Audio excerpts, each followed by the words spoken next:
Did the Exodus actually happen? Was there ever a global flood? Did the walls of Jericho really come tumbling down? For millions of people, those aren't questions, they are facts. It is what I learned in Sunday school before 2 + 2. But archaeologists have been busy. They dug where the stories say to dig, and what came out of the ground will shock most Christian literalists. For the next few hours, we are going to give the Bible the exact same scrutiny that we would apply to any other ancient document. We're going to compare what the text itself claims happened up against the actual archaeological and historical evidence. I'm Thomas Westbrook, a former missionary kid, youth pastor, and missionary, and for the last 10 years, I have been researching this topic, interviewing experts, and have been up to my eyeballs in archaeological reports, because I believe that truth withstands scrutiny. So what do you say? Let's scrutinize, shall we?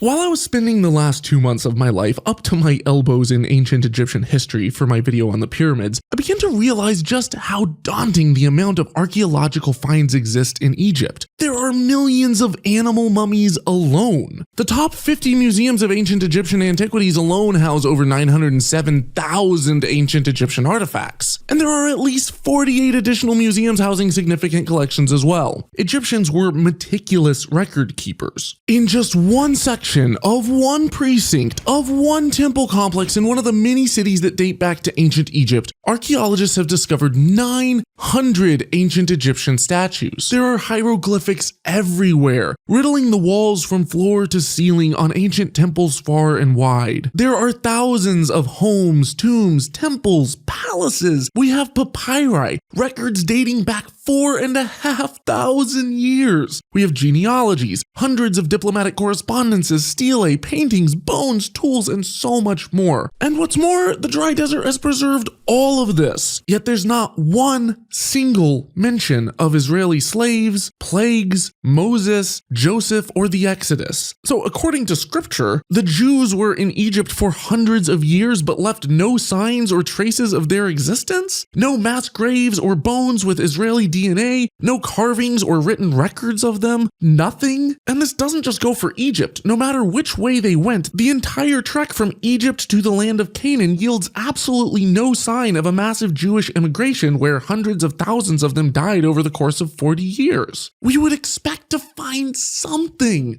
anything. Literally the kind of evidence that Bible scholars put forth for the Exodus story is things like, the Bible mentions Egyptians having copper mirrors, and sure enough, we found copper mirrors. That's about as dumb as saying that we know God parted the Red Sea and violated the laws of physics because the Bible mentions swords, and Egyptians had swords. Thanks, Einstein, but I think you've been smoking a bit too much of that burning bush. Thank the Lord for that burning bush. But here's the thing, there were trade routes connecting Egypt with the entire ancient world at the time, and we know that Egypt imported a significant amount of copper from the Timna mines in Israel. The Bible's authors wouldn't have ever even had to have lived in Egypt to easily be familiar with one of Israel's leading exports. Now, after searching in Egypt for years for signs of a Jewish slave population, both Jewish and Egyptian archaeologists concluded that there wasn't a shred of evidence to this story. These are the experts that are saying this. Christians and Jews sometimes respond to this lack of evidence along the desert trek by saying that sand has covered up all of the evidence.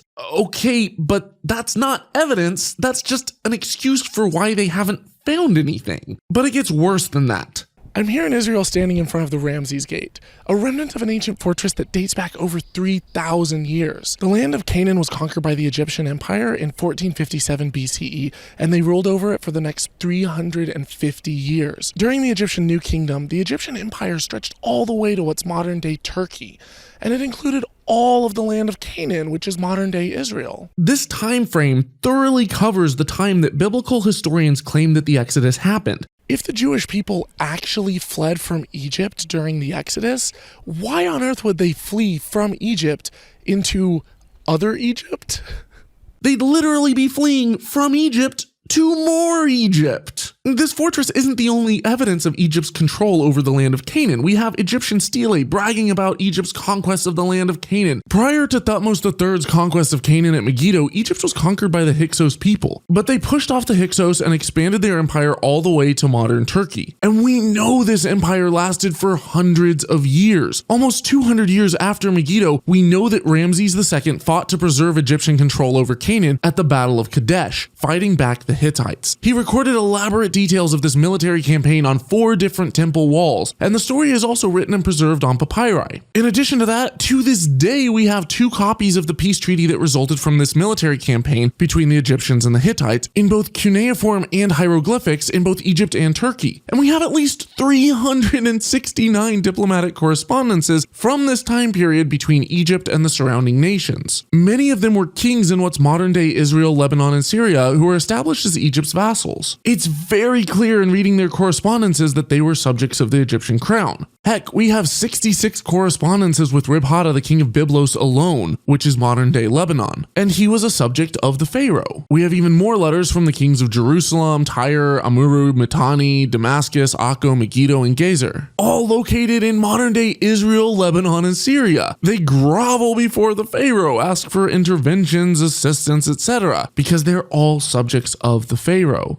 When King Thutmose III made the trek from Egypt to Israel with a gigantic army, he did it in just 9 days. If the number of Jews fleeing Egypt was as big as the Bible claims, they could literally form a line 5 to 8 people across, and by the time the first of the group were arriving in the promised land, the rest of the party would still be leaving Egypt. And yet you mean to tell me that they wandered in this tiny, minuscule region for 40 years? No matter how you stretch it, it's shorter than the length of Arizona. One rabbi even says that 3 million Jews were at Sinai and claims that that's only 20% of the Jewish population at the time, and according to the Talmud, 80% of them stayed behind in Egypt. So 12 million Jews stayed in Egypt even longer and still left no trace of their existence? That makes about as much sense as high-definition censored hentai. You can argue that the reason that there's no evidence of Jews in Egypt is that the pharaohs tried to wipe out all history of them, but they tried that in other instances and failed. First, Akhenaten tried to institute monotheism in Egypt by wiping out all records of the rival god Amun, and yet we still have records of this imaginary god thousands of years later. And Thutmose III tried to erase all memory of his mom. That must have been a happy relationship. Destroying her face from monuments in an action that the Romans would later refer to as damnatio memoriae. And that failed too. We still know a fair amount about his mom, including the fact that he tried to wipe her memory from history. So if they couldn't pull this off with individuals and fake gods, how on earth do you expect people to believe that Egypt was able to completely and successfully cover up all traces, tools, bones, and mentions of a population of between 3 and 15 million Jews? Furthermore, we don't even know who wrote the first 5 books of the Bible. Some Christians and Jews thought that it was Moses, and God delivered to him the history of mankind on Mount Sinai. The Lord Jehovah has given unto you these 15,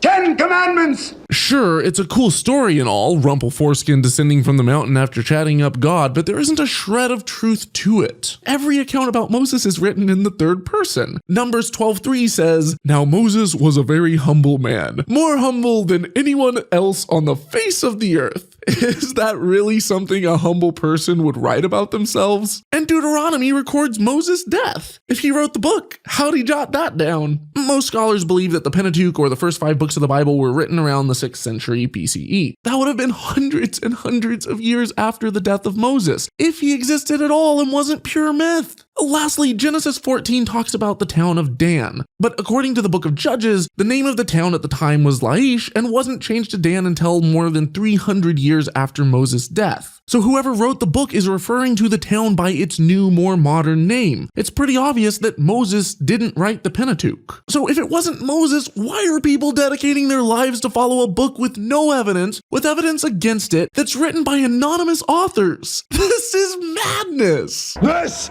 is the Bible. The Jews were never slaves in Egypt. Like the rest of the Bible, it's a mix of myth and legend, and it's about time that we start embracing reality. When it comes to history and archaeology, not all evidence holds equal value. For example, What would it take to demonstrably prove that the Egyptian pharaoh Ramses II was indeed a real person? If we have just one written account about his life written hundreds of years after he died, even if it's a full book, that's not the best evidence. After all, we have stories about Hercules, Odysseus, Robin Hood, Gilgamesh, King Arthur, and many others who may or may not have even been real people. A bit better than that are contemporary accounts, written during the life of the person in question, either by them or by a scribe. First-hand contemporary accounts are obviously more reliable than contemporary second-hand accounts, and it gets increasingly worse the further down the game of telephone you go. It helps if the stories are based in real locations, but again, that's still not quite good enough. After all, while Troy and Athens were in fact real places, the Iliad and the Odyssey are mythical stories, and the existence of London doesn't prove the events of Harry Potter. Statues, coins, pottery, and other artifacts dating to the time of the person in question with names and faces of that person on them, like coins featuring Caesar, are pretty good. How much were you looking to get out of it?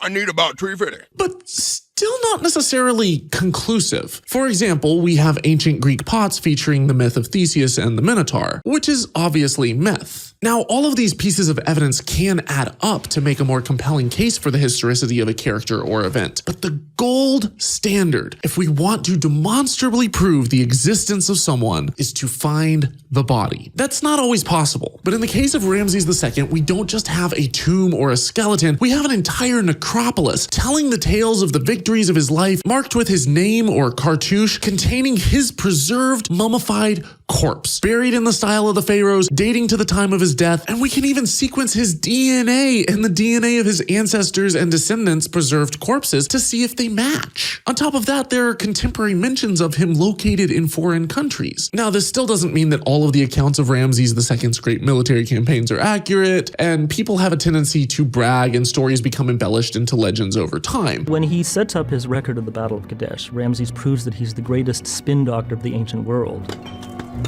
The carvings tell the story not of an inconclusive truce, but a clear-cut victory. But there's a reason that no respectable historian or Egyptologist doubts the existence of Ramses II. Let's compare that to the story of Joshua in the Bible. Arguably one of the most important characters in Old Testament history, leading the Israelites into the Promised Land. So just how good is the evidence for Joshua? Well, we don't have a mummy, or a skeleton, or even a tomb. Oh, and don't be thrown when someone shows you something like this and says, look, it's Joshua's tomb. There are many sites like this proposed as Joshua's tomb hundreds, sometimes thousands of years after his death, including locations in Turkey, Israel, the West Bank, Iran, Iraq, Jordan, and Lebanon, all claiming to be Joshua's tomb. Truth is, no one knows where he was buried if he lived at all. There are no contemporary artifacts mentioning Joshua, foreign or Israeli, and the only contemporary artifact mentioning Israel itself at all is the Merneptah stele constructed in Egypt around 1209 BCE. It is currently the oldest archaeological mention of Israel, period, and records how Israel was utterly laid to waste. As I mentioned in my first Nothing Fails Like Bible History video, we know that during this time period, the land of Canaan was under Egyptian control. We know this because of remnants of Egyptian mines and fortresses in modern-day Israel that date to this time period, as well as diplomatic correspondences from this time period and numerous contemporary written records of battle victories, in addition to the over 680 archaeological objects that you can see for yourself currently on display at the Pharaoh and Canaan exhibit at the Israel Museum in Jerusalem. So if the biblical timeline was true, this would directly coincide with the time period that Joshua was allegedly growing a massive Israelite army that was pillaging and conquering the land of Canaan. Wait, so the only evidence that we have from this time period that the people of Israel even existed completely contradicts the biblical narrative? So there's no body of Joshua, no tomb, no contemporary artifacts backing up this story, and what we know about the region from archaeological evidence runs contrary to the biblical narrative. Do we at least have a first-hand account written by Joshua? No. Do we have any eyewitness accounts who saw the events firsthand? No. What about the Bible itself and the book of Joshua? Well, we don't know who the author of the book of Joshua was, but they clearly indicate that it's not a first-hand account. The anonymous author never says, this is what I witnessed or this is what I saw or did. Instead, they recount stories secondhand, saying things like, these events took place as it was written in the book of Jashar. The book of Jashar? We know absolutely nothing about the book of Jashar. We don't know who wrote it. We don't know when it was written. If it was even a first-hand account, we don't even have a copy of it. So we have at best a second, if not third or fourth hand account citing a source no longer in existence, written years, possibly centuries after the fact. The author even tells how Joshua slaughtered the Amorite kings, threw their bodies in caves and placed large rocks at the entrance, noting that at the mouth of the cave they placed large rocks, which are there to this day. To this day, implying that a great deal of time has passed since the story being retold. Even most biblical Christian scholars agree that this story was not written by Joshua or even by a first-hand witness, but was most likely written down sometime around the reign of King Josiah, centuries after the fact. Centuries after the fact. Sure, the story of Joshua mentions real locations that actually existed, but in terms of historicity, that's about all it has going for it. But remember, the story of King Arthur also takes place in a real location, England. But whether or not King Arthur was or was not a real person doesn't make the magical story of the sword and the stone any less of an embellishment. In the same way, the Israelites may or may not have once had a leader named Joshua. The evidence for his existence is extremely shoddy, but even if the legends are based on a real person, that doesn't make them true. When Christians say there's so much evidence for the stories in the Bible, like the story of Joshua, I think that what they may be referring to are things like this: a sculpture made almost 3,000 years after the fact. Or this, a painting made almost 2,800 years after the fact. Yes, there's a lot of people who talk about this story, but no matter how many songs, books, or poems are written, movies filmed, paintings painted, or statues carved hundreds or even thousands of years later based on second or third hand translated accounts passed down through the generations, the fact remains the same. This is not evidence. It is a perpetuation of mythology. It blows my mind to see Bible-believing Christians doubt things like Sandy Hook or the moon landing, or who think that the earth is flat, here in the information age with real-time live streaming of events, and yet without batting an eye, they will swallow whole a 3,000-year-old story with no corroborating evidence, written centuries after it allegedly happened by anonymous authors based on at least second, third, or fourth, or even fifth-hand accounts. They'll wash it down with a hymn and call it a Sunday. And mind you, these aren't just stories about battles or everyday phenomenon. The book of Joshua is about utterly preposterous pseudoscientific legends, magically parting the Jordan River, toppling the walls of Jericho by yelling at them, and worst of all, making the sun stand still in the sky, which I'm gonna have to cover in my next video. But you gotta face it, Christians, you got a pretty low standard of evidence when it comes to the historicity of your Bible. And this is yet another example of how nothing fails like Bible history. If you are not familiar with your Bible, then you are in for a treat. You are about to hear an absolutely amazing story. The story of the day the sun stood still. You heard me right. The day the sun stood still. Strap in. 40 years after the story of Moses and the Exodus, which I debunked in episode 1 of this series, by the way, Joshua is leading the Israelites into the promised land. The same Joshua who allegedly brought down the walls of Jericho by screaming at them.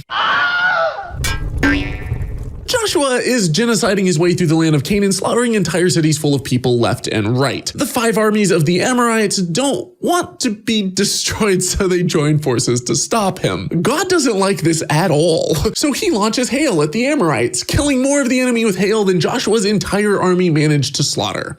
Now, if you're not familiar with how hail works, let me put that into perspective. In the United States in 1995, the costliest hailstorm in history hit Mayfest. Over 10,000 4,000 people were caught in the open with softball-sized hail. Only 4% of them were even injured, and not one single person died. No fatalities reported that night in Fort Worth, but plenty of injuries. That's because dying from hail is extremely unlikely. And in the last 20 years, only 4 people in the entire US have died from hail. Compare that to about 6,700 who drowned in bathtubs over the same time frame. If God's going for a miracle, why not just rapid fire some bathtubs at the Amorites? Oh, and incredibly, none of Joshua's army was hurt by this hailstorm slaughterfest that they were right smack dab in the middle of. But we haven't even gotten to the amazing part yet. Joshua didn't just want to win the battle or to make a point. He wanted to entirely wipe out the Amorites. But I guess God ran out of hail and Joshua was running out of daylight, so he commanded the sun and the moon to stop in the sky for an entire day so he could have extra daylight to slaughter his enemies by.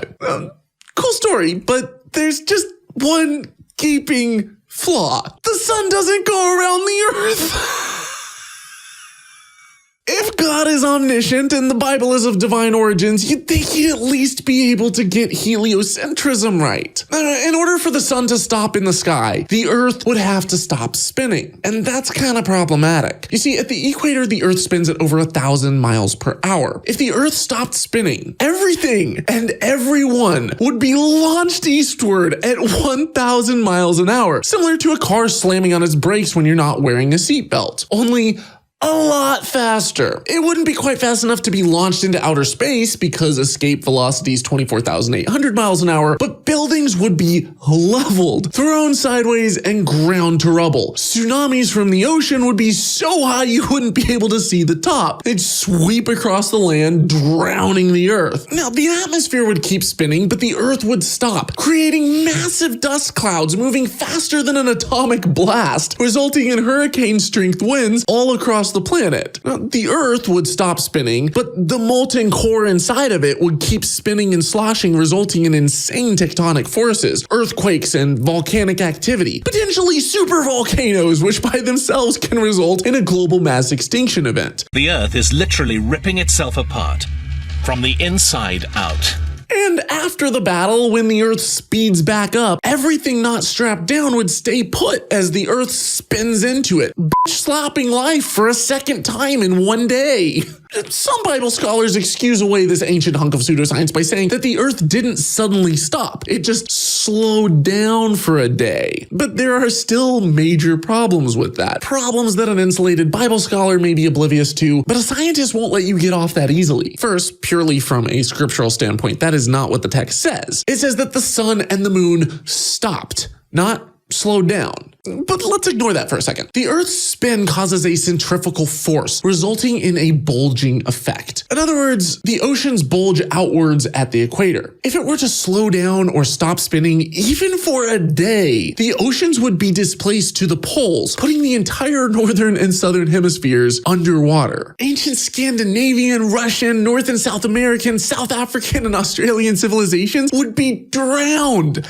And not in a good way. And yet these civilizations date back well over 3,000 years and amazingly weren't wiped out or even affected by this whatsoever. And not a single geologist has found evidence for this catastrophic flood that would have affected only the northern and southern hemispheres, but not the strip of land around the equator. Now, this passage in Joshua also says that the moon stopped in the sky. Well, unlike the sun, the moon actually does orbit the Earth. And the only thing stopping it from crashing into the Earth due to the pull of Earth's gravity is the fact that it's moving so fast. But even if we ignore everything that we know scientifically about the Earth's rotation and the moon's orbit, which devastates this ignorant tale, there's another major problem with this story. If the sun is your only source of keeping time, and you measure time based on its relative position in the sky, or use sundials to track time, how do you know that the day was actually longer? Nowadays, we have digital and mechanical clocks kept in sync with atomic clocks, measuring time based on the number of oscillations of the outermost electron of a cesium-133 atom. But 3,000 years ago, in the heat of a battle, how could they possibly tell that the day was longer than any other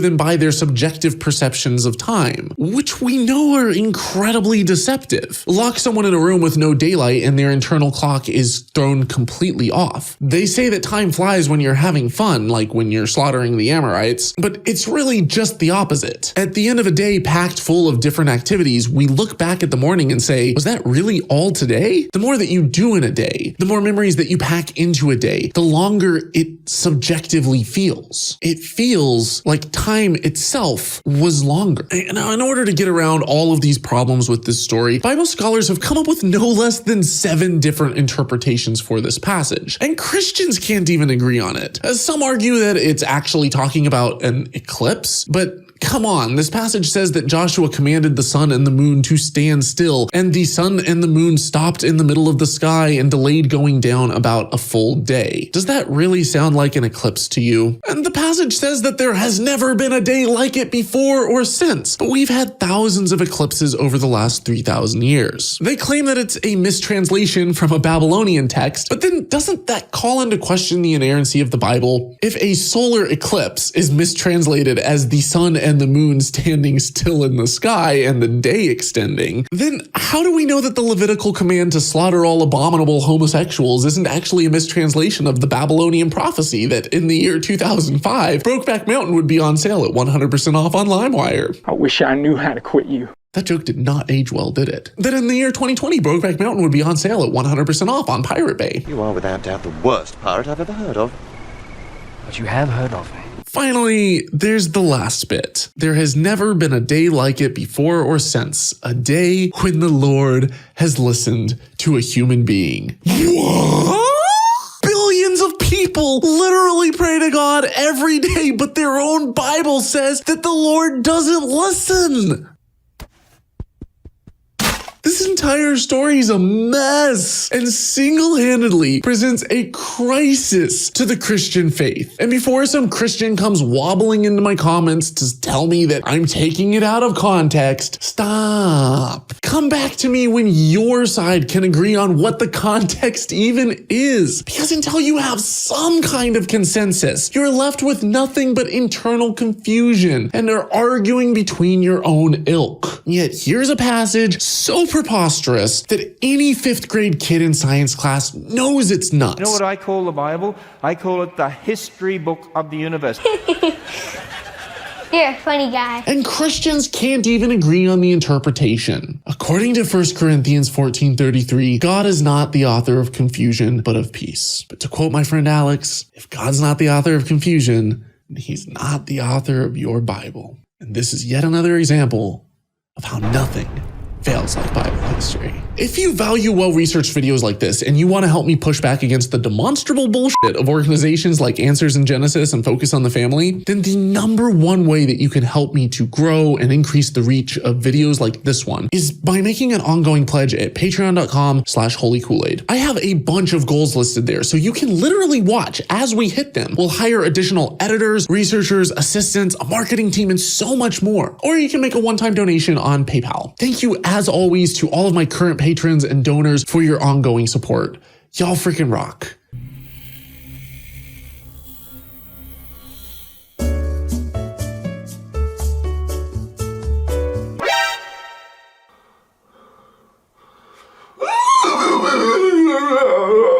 Because I discuss controversial topics, tons of YouTube channels have made response videos to me over the last few years. Most have been brand new channels attempting to ride my coattails. There I was just going through my Facebook page when all of a sudden, just like the Koolaid man, the video busts into my Facebook wall and causes a very big hole in my happiness. Douchebags reveling in cathartic insults. Holy Koolaid, an atheist cartoon character. Oh, there's a man who knows his audience. Or just bad responses that completely miss the points of my videos. So I've never really responded to any of them.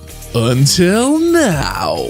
The other day, I received a very professional response video by Trent Horn, who's an author, debater, podcaster, and YouTuber with master's degrees in theology, philosophy, and bioethics, and he's also a staff apologist for Catholic Answers. I figured this video was worth addressing in this series for the purpose of expanding this dialogue and to really get at the truth as to whether or not the Bible actually is or is not historically accurate.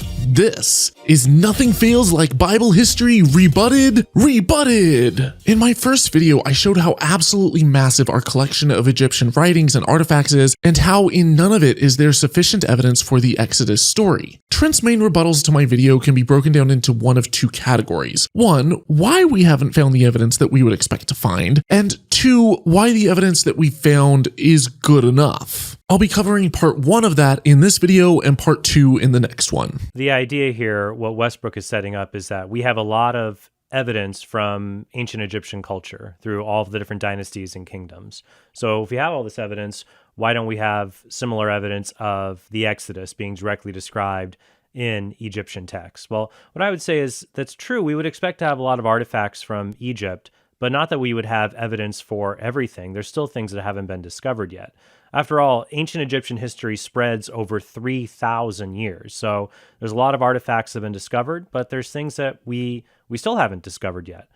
For example, an archaeologist named Chris Naughton talks about how we still haven't discovered particular tombs of very famous people like Amenhotep or Cleopatra. So people are still looking for these and other Egyptian sources. We have artifacts we have are missing pieces from statues. Even in the pictures that Westbrook was showing, there's papyri. Some of them are reconstructed and have missing elements and pieces in them. Missing a fragment of a statue or papyrus scroll, or not knowing the burial location of one person, isn't remotely in the same ballpark as missing all evidence of the existence of a population of millions of people living in a region for several hundred years. So we do have a lot of evidence, but that doesn't mean we have all the evidence, and we shouldn't be rash to say, we will never find evidence for something in the future, because people have been wrong about that before.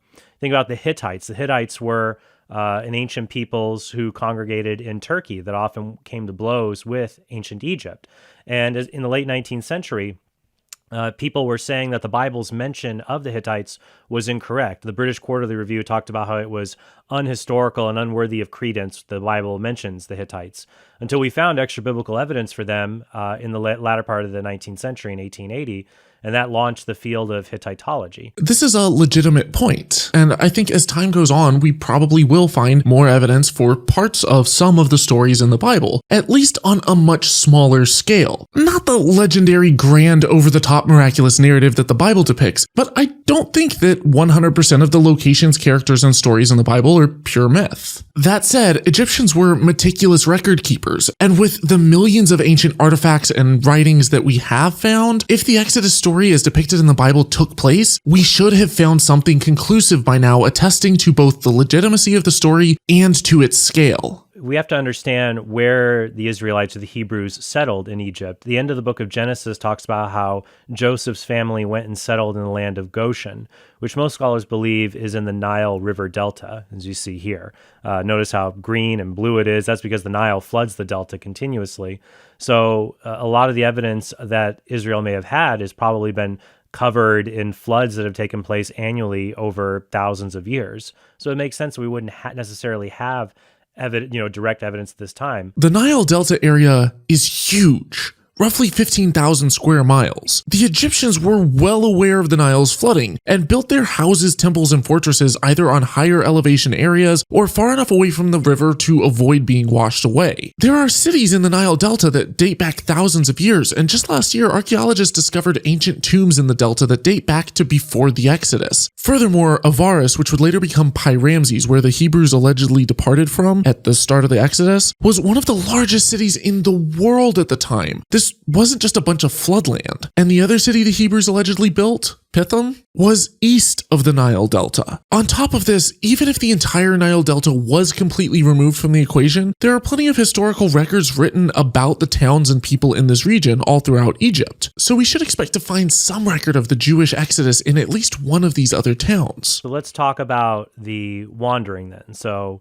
we're wondering, the objection is if Israel left the Goshen here, left being under the control of Pharaoh in Egypt, and then wandered into the Promised Land, where is the evidence of this kind of wandering? These people are nomads, they've traveled. Where is the archaeological evidence for all these people going from here over to here, this short distance? Well, Israel Finkelstein, who is a very critical archaeologist, he dismisses the Exodus account and its historicity. And Westbrook quotes him later in the video. But this is what he says that we wouldn't expect to find this kind of evidence. Finkelstein says, nomadic societies do not establish permanent houses, and the constant migration permits them to move only minimal belongings. Moreover, their limited resources do not facilitate the creation of flourishing material culture that could leave rich archaeological finds. So if the Hebrews left the Goshen and then migrated into Canaan after they left their toils in Egypt, we wouldn't necessarily expect to find many things from them. You know, you can expect in permanent habitations, you'll find things like pottery that stand up over time.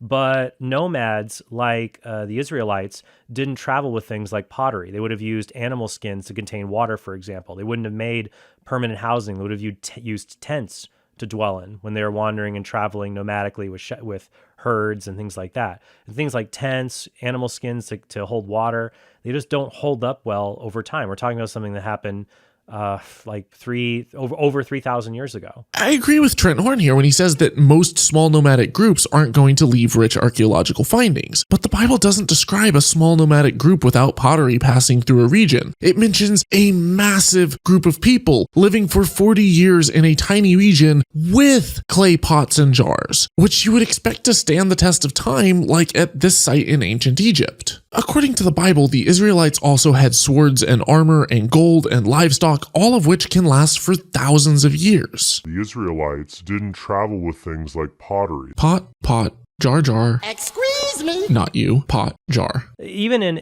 modern situations when you have something that's very plentiful. This over here, this is a passenger pigeon, all right? It's extinct now, but there used to be 3 to 5 billion, with a B, 3 to 5 billion passenger pigeons in the Americas, in North America. The problem was they were tasty little birds people like to make a potted pigeon out of, and they were easy to catch. People would set up these giant nets to catch them, and they were overhunted to the point of extinction. So there used to be billions of passenger pigeons. Now we have maybe 100 specimens of them that have been preserved that we can find, because things decay and they break down over time. That's just what happens. Even when something was plentiful, it can be lost as it decays and it's lost over time. This is a pigeon skeleton. The bones are so light and brittle that they're almost entirely hollow, allowing the bird to fly. Many predators will eat pigeon carcasses whole, and if you step on a pigeon skeleton, it will crack and crumble like crispy nachos. Compare that to the thick, rock-hard bones of a human, a sheep, a goat, a donkey, or an ox. And remember, the Israelites had all of these livestock with them. But Horn is mostly right here. Unless they're frozen in ice, in normal, warm, wet climates, even human skeletons will usually completely break down after a few hundred years, all except for the teeth. But in hot, dry deserts like Egypt and Sinai, skeletons can naturally be preserved and last for thousands and thousands of years. So no, we don't expect to find all 2 million skeletons, but it's not unrealistic to expect a population that size in the desert to leave behind at least some remains. In my video, I go on to point out how Egypt controlled Canaan during the time of the Exodus. So if the Hebrews were fleeing Egypt, why would they go from Egypt to more Egypt? Well, so the question is, all right, why did Israel, if they did leave, they're trying to flee from Egypt, why did they go from Egypt in here into more Egypt over here? Well, let's go back. Why didn't they go somewhere else? Well, you go over here, this is the Sahara Desert. There's nothing here. You will die if you go here. I 100% agree with that. If you bring a massive population into the desert to live for 40 years, you will probably all die. This is the Mediterranean Sea. They're not aqua people. They're not going to be able to go there. Well, it's good to know that God's powers are limited to parting the Red Sea, but the Mediterranean? Now you're just asking too much. So there's not a lot of places to go here. Or they could have gone south, or onto Mesopotamia, where nomadic Hebrew tribes were flourishing, or around Egypt's Canaanite fortresses and up into Turkey. Instead, they never really technically left Egypt. So there's not a lot of places to go here. And in fact, when we go closer, what the Bible describes is that Israel did not follow the coastal highway and go up to Canaan this way. They probably wanted to avoid Egyptian military outposts. Instead, they went into Sinai. Okay, but then why did they go back to a region controlled by Egypt? Well, they're colonies. They're Egyptian colonies. And as the 13th century began to progress, Egypt started to lose control over the colonies in that region. You should know that a colony doesn't necessarily have the same stability and power threshold over it as the regular kingdom state or regular nation state.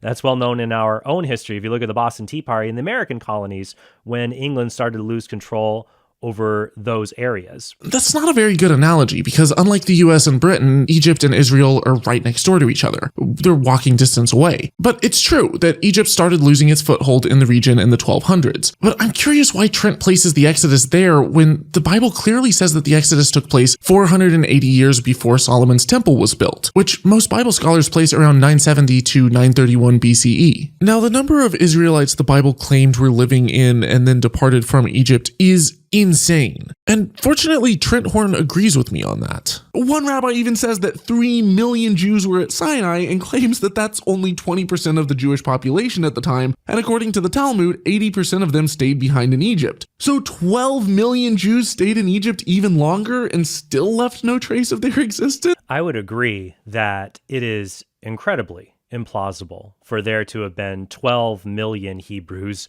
in Egypt at that time. I mean, I don't even know if modern Egypt has that kind of a population. So I agree that that's incorrect.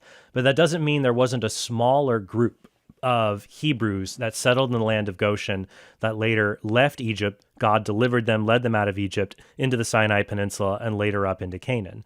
Where a lot of people get the millions figure, it's from the book of Exodus in Exodus 12:37, where it says, the people of Israel journeyed from Ramses to Succoth, about 600,000 men, the word there is elep in Hebrew, on foot besides women and children. The word elep there, E-L-E-P, at least that's a transliteration of it, that's a key word there because it may not mean 600,000 individuals. It can mean 1,000, but it doesn't always mean 1,000. An elep can also mean just a clan or a military unit. So in the book of Judges, Gideon speaks of his elep being the weakest in Israel, which is his clan. And David presented a gift to the commander of Israel's elep, its fighting force, in 1 Samuel 17:18. Trent Horn, there is something I have always wanted to say to a Christian apologist. You're taking it out of context. The Bible mentions 600,000 Israelites a number of times.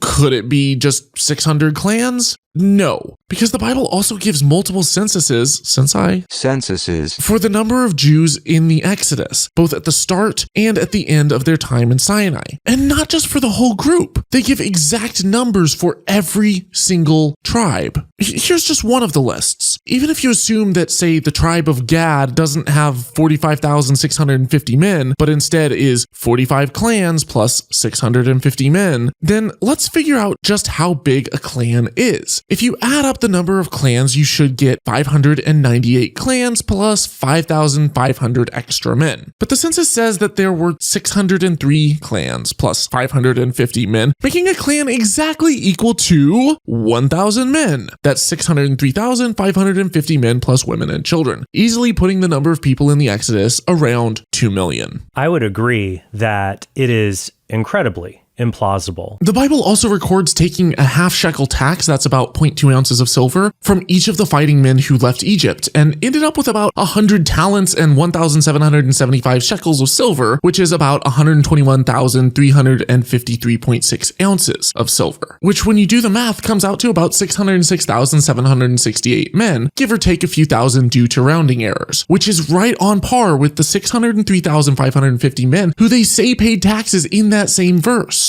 The Bible says that 600,000 men plus women and children left Egypt, and even more than that stayed behind. There is no way that the Bible is correct. I agree that that's incorrect. While Trent doesn't outright say it here, it's really common that Christians will argue that absence of evidence isn't evidence of absence. In other words, our lack of evidence isn't proof that it didn't happen, which is not a good argument at all. For example, if you tell your insurance agent that your car was crushed under a semi today, and they come over to inspect it, but there isn't a ding or scratch anywhere on your car or on you, you can't just get annoyed at your insurance agent's skepticism and blurt out, just because there's no evidence, it doesn't mean I wasn't crushed under a semi, because it Kinda does. If the scenario necessitates that said evidence should be there if it happened. By the same reasoning, if millions of Hebrews lived in Egypt for over 400 years, summoned down plagues, killing every firstborn Egyptian male, drowned the Pharaoh's army in a divinely divided Red Sea, and then wandered in the desert for 40 years living on magic bread before invading Canaan and slaughtering all of its inhabitants, you would and should expect substantial evidence for such events. Instead, so far, we just have excuse after excuse for why there isn't anything. But Trent's not done. Let's look at what the Bible claims took place and see if the evidence that we have is in line with and proportional to the Bible's claims. This is how the Exodus story went according to the Bible. A Jewish tribe called the Hebrews or Israelites with a unified collective identity worshiping only one God peacefully moved to Egypt where they were enslaved and labored for hundreds of years. The Egyptian leader or Pharaoh, seeing their population explode, committed genocide, wiping out every Hebrew male child to curb their population. Escaping miraculously, one of those children, Moses, becomes adopted into the Pharaoh's household, becomes an Egyptian prince, tells the Pharaoh to let the Israelites go, and under divine instruction summons 10 miraculous plagues on Egypt, killing every Egyptian firstborn child before leading about 2 million Jews out of Egypt. The Egyptian army then chases them all the way to the Red Sea, which magically parts, allowing the Israelites to pass through before drowning the Pharaoh's entire army. Moses then leads 2 million Jews through a tiny patch of desert for 40 years to get to a land that's only a few days walking distance from Egypt. They proceed to invade this land and slaughter all of its inhabitants and their livestock. So, is there sufficient evidence for any of this? We wouldn't expect to find descriptions of Israel as Israel or being Israeli. The term that was most commonly used before the year 1000 AD were the term the Hebrews, is a term that was more commonly used. And it's probably related to the term Habaru, which we do see in ancient Egyptian texts. Now, Habaru means dusty or dirty. It doesn't refer to an ethnicity per se, but it more refers to a social designation. So Habarus were nomads, they were shepherds, people that wandered from place to raise livestock. And that really does describe very well ancient Israel, the Hebrews, at the end of the book of Genesis, until they migrated in Exodus to settle in the land of Goshen. So not every Habaru would have been a Hebrew. Hebrews would have been a subset within the Habru. They would have been described as Semitic people. And other ancient Egyptian documents describe the presence of Semites in the Delta region and other parts of Israel, other parts of Egypt, as being foreign spies or threats or rabble rousers. We go to, for example, Rib-Hadi, who was a vassal of the Pharaoh. And this is what he says: all my cities, which are situated in the mountains or along the sea, have sided with the Habaru people. So these were nomads that would cause the Egyptians trouble or be troublesome to them.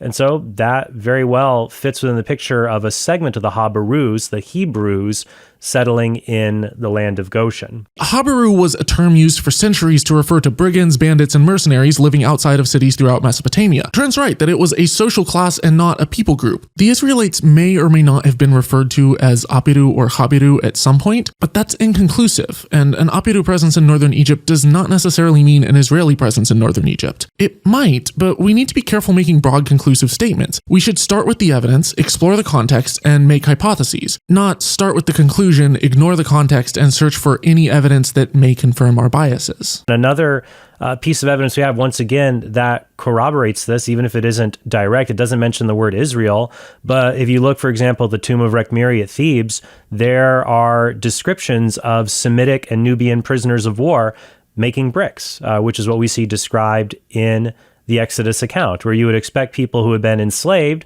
wouldn't necessarily be Egyptians, but you might find Nubians, people from other parts of Africa, or Semites, people who would come from the Middle East into Egypt. As with the term Habiru, Semitic is an umbrella term that in this case can refer to Akkadians, Canaanites, Phoenicians, Hebrews, and or Arabs. The tomb of Rekhmiri specifically states that it's depicting prisoners of war taken in conquest from Nubia and Syro-Palestine. This is very different from the story of Joseph and his family settling in northern Egypt as depicted in the Bible. Also, the hieroglyphics in this tomb state that these prisoners were brought to work in Karnak, almost 500 miles upriver from the land of Goshen, where the Israelites allegedly labored. That's off by about the distance from Washington, D.C. to Ottawa, Canada, or from Austria to Greece, touching 11 countries. If Trent is trying to prove that Egyptians were slave owners, no one is claiming that they weren't. If he's trying to show an interaction between Canaan and Egypt, they're literally next door neighbors. You can walk between some of their major cities in a matter of days. Just as there was an Egyptian presence that conquered and lived in Canaan, there were Canaanite tribes that lived and worked in Egypt. Some people were enslaved, but even these were well documented, and they were small pockets, and oftentimes they would assimilate into Egyptian culture, name their children Egyptian names, and start worshiping Egyptian gods. Any data point is only as good as the context in which you understand it too. People are always talking about, oh, we found Joseph. There's a famous vizier whose tomb was discovered in the 1980s by a French archaeologist,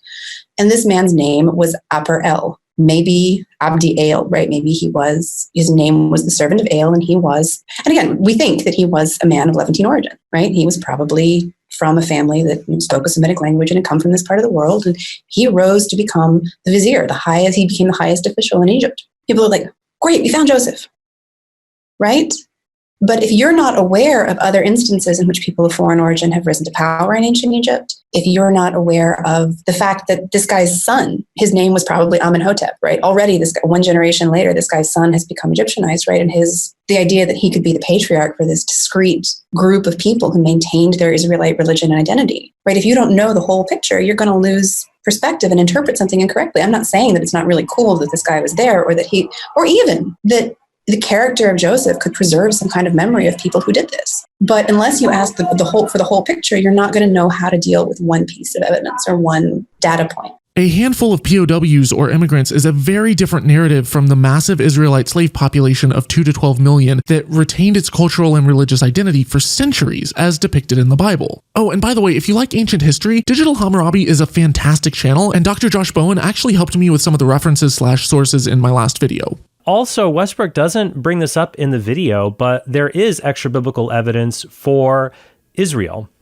Now, as I said, the common term was Hebrews, but I do recall actually the word Israel is used before the 11th century because there is a famous stela or stele. It's a large granite monument called the Merneptah stele. Take note of this. The Merneptah stele is Horn's strongest piece of evidence, so he keeps coming back to it a lot. It's a large granite monument called the Merneptah stele. And once again, we saw the evidence here as described in the Merneptah stele, as described here in the Merneptah stele. And then, of course, we mentioned it multiple times, the description of Israel itself, as well as other pieces of evidence that even more strongly corroborate it, like the Merneptah stele. And pharaohs like King Merneptah. Christians really love their Merneptah stele, but I'll let Horn finish making his point. That was erected by the pharaoh of Egypt, King Merneptah, around the year 1200 BC. And so it talks about his conquests, and there's an interesting part in it. I think it's in the lower part down here. This is it blown up right here. And what it says in Egyptian is it says that Merneptah laid waste to Israel, his seed is not. And so that's what the hieroglyphics say here. He laid waste to Israel, his seed is not. You can look it up, the Merneptah stele. And it uses a 3-stroke symbol to describe that Israel is not a nation, but that it is a social group or a people group. And people groups are usually named after a particular person.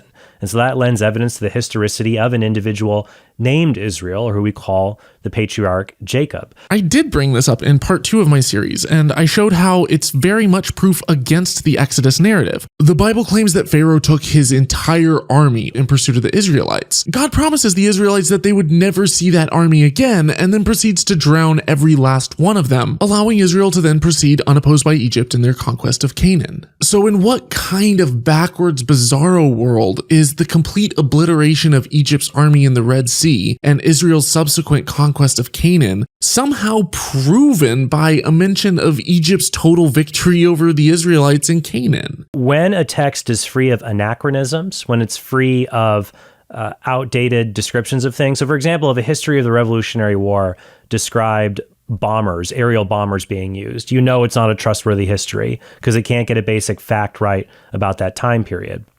Now, just because something is free of anachronisms doesn't mean it's 100% right, obviously, but it's a good sign that it's a trustworthy account. At least it clears a first hurdle. Cases where the text is free of anachronism that are interesting are things like the descriptions of Egypt in the Joseph cycle in the book of Genesis. You see a lot of things that are reminiscent of Egypt in the names and the customs that are described, even the price that Joseph was sold for into slavery. Remember, his brothers sold him into slavery because they were jealous of him.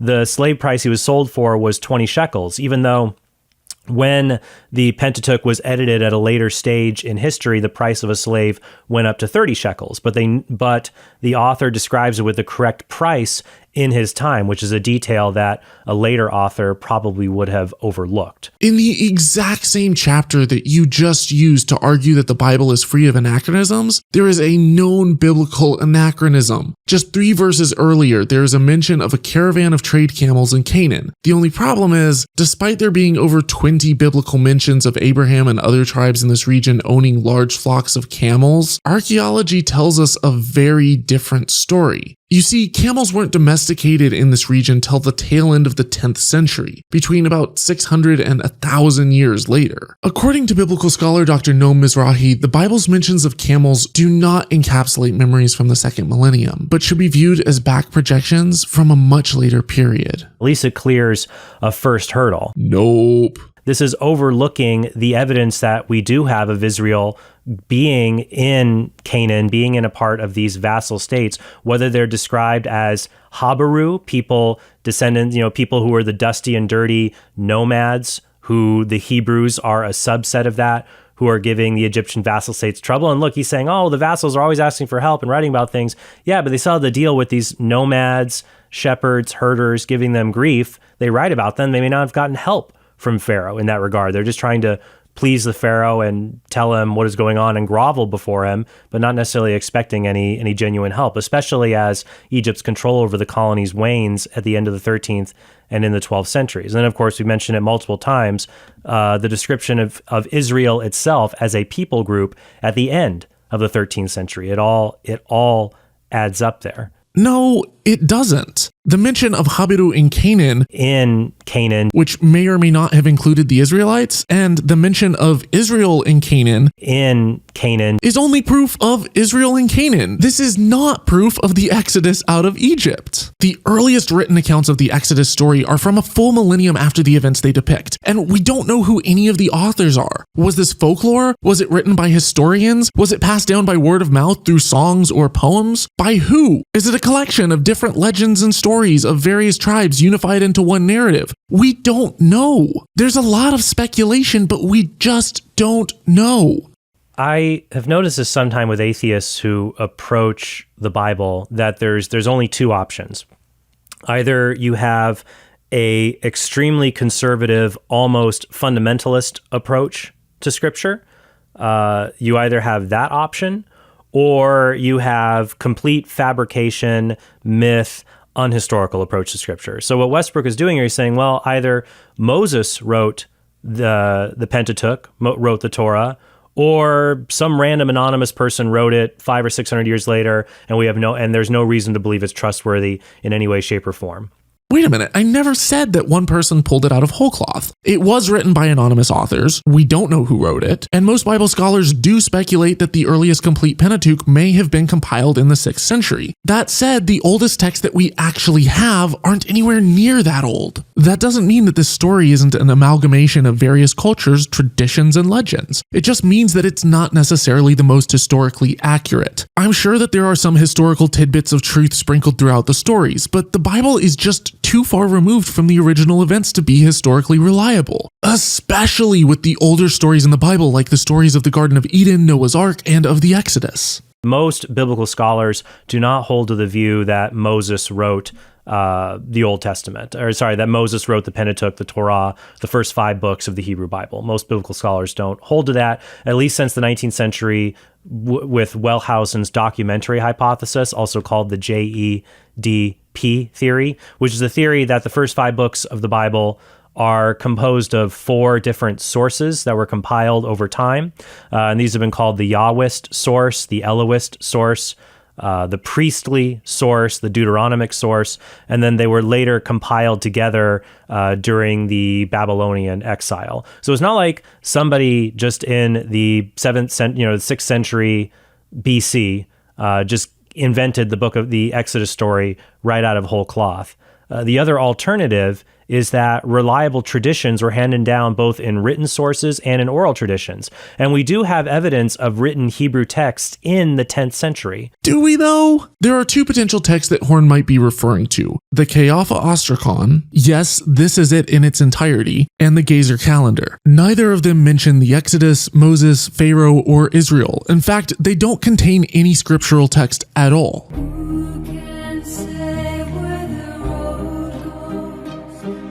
One is a short calendar guide for planting and harvesting. The other contains non-scriptural instructions on how to treat widows. And according to an analysis by Dr. Christopher Rolston, they're not even conclusively Hebrew. But that is such a red herring because it does not matter. Trent is arguing that because Hebrew writing may have existed this early, at least a few hundred years after the Exodus, they could have written it down at that point, meaning that they didn't have to pass it down via word of mouth anymore after the first few hundred years. But heck, Moses could have written everything down in Egyptian hieroglyphics, which God could have preserved to this day, right as the events were taking place, if the story was actually that important. Or God could have at least preserved the original 10 Commandments if they were so important. But it wasn't, and they weren't.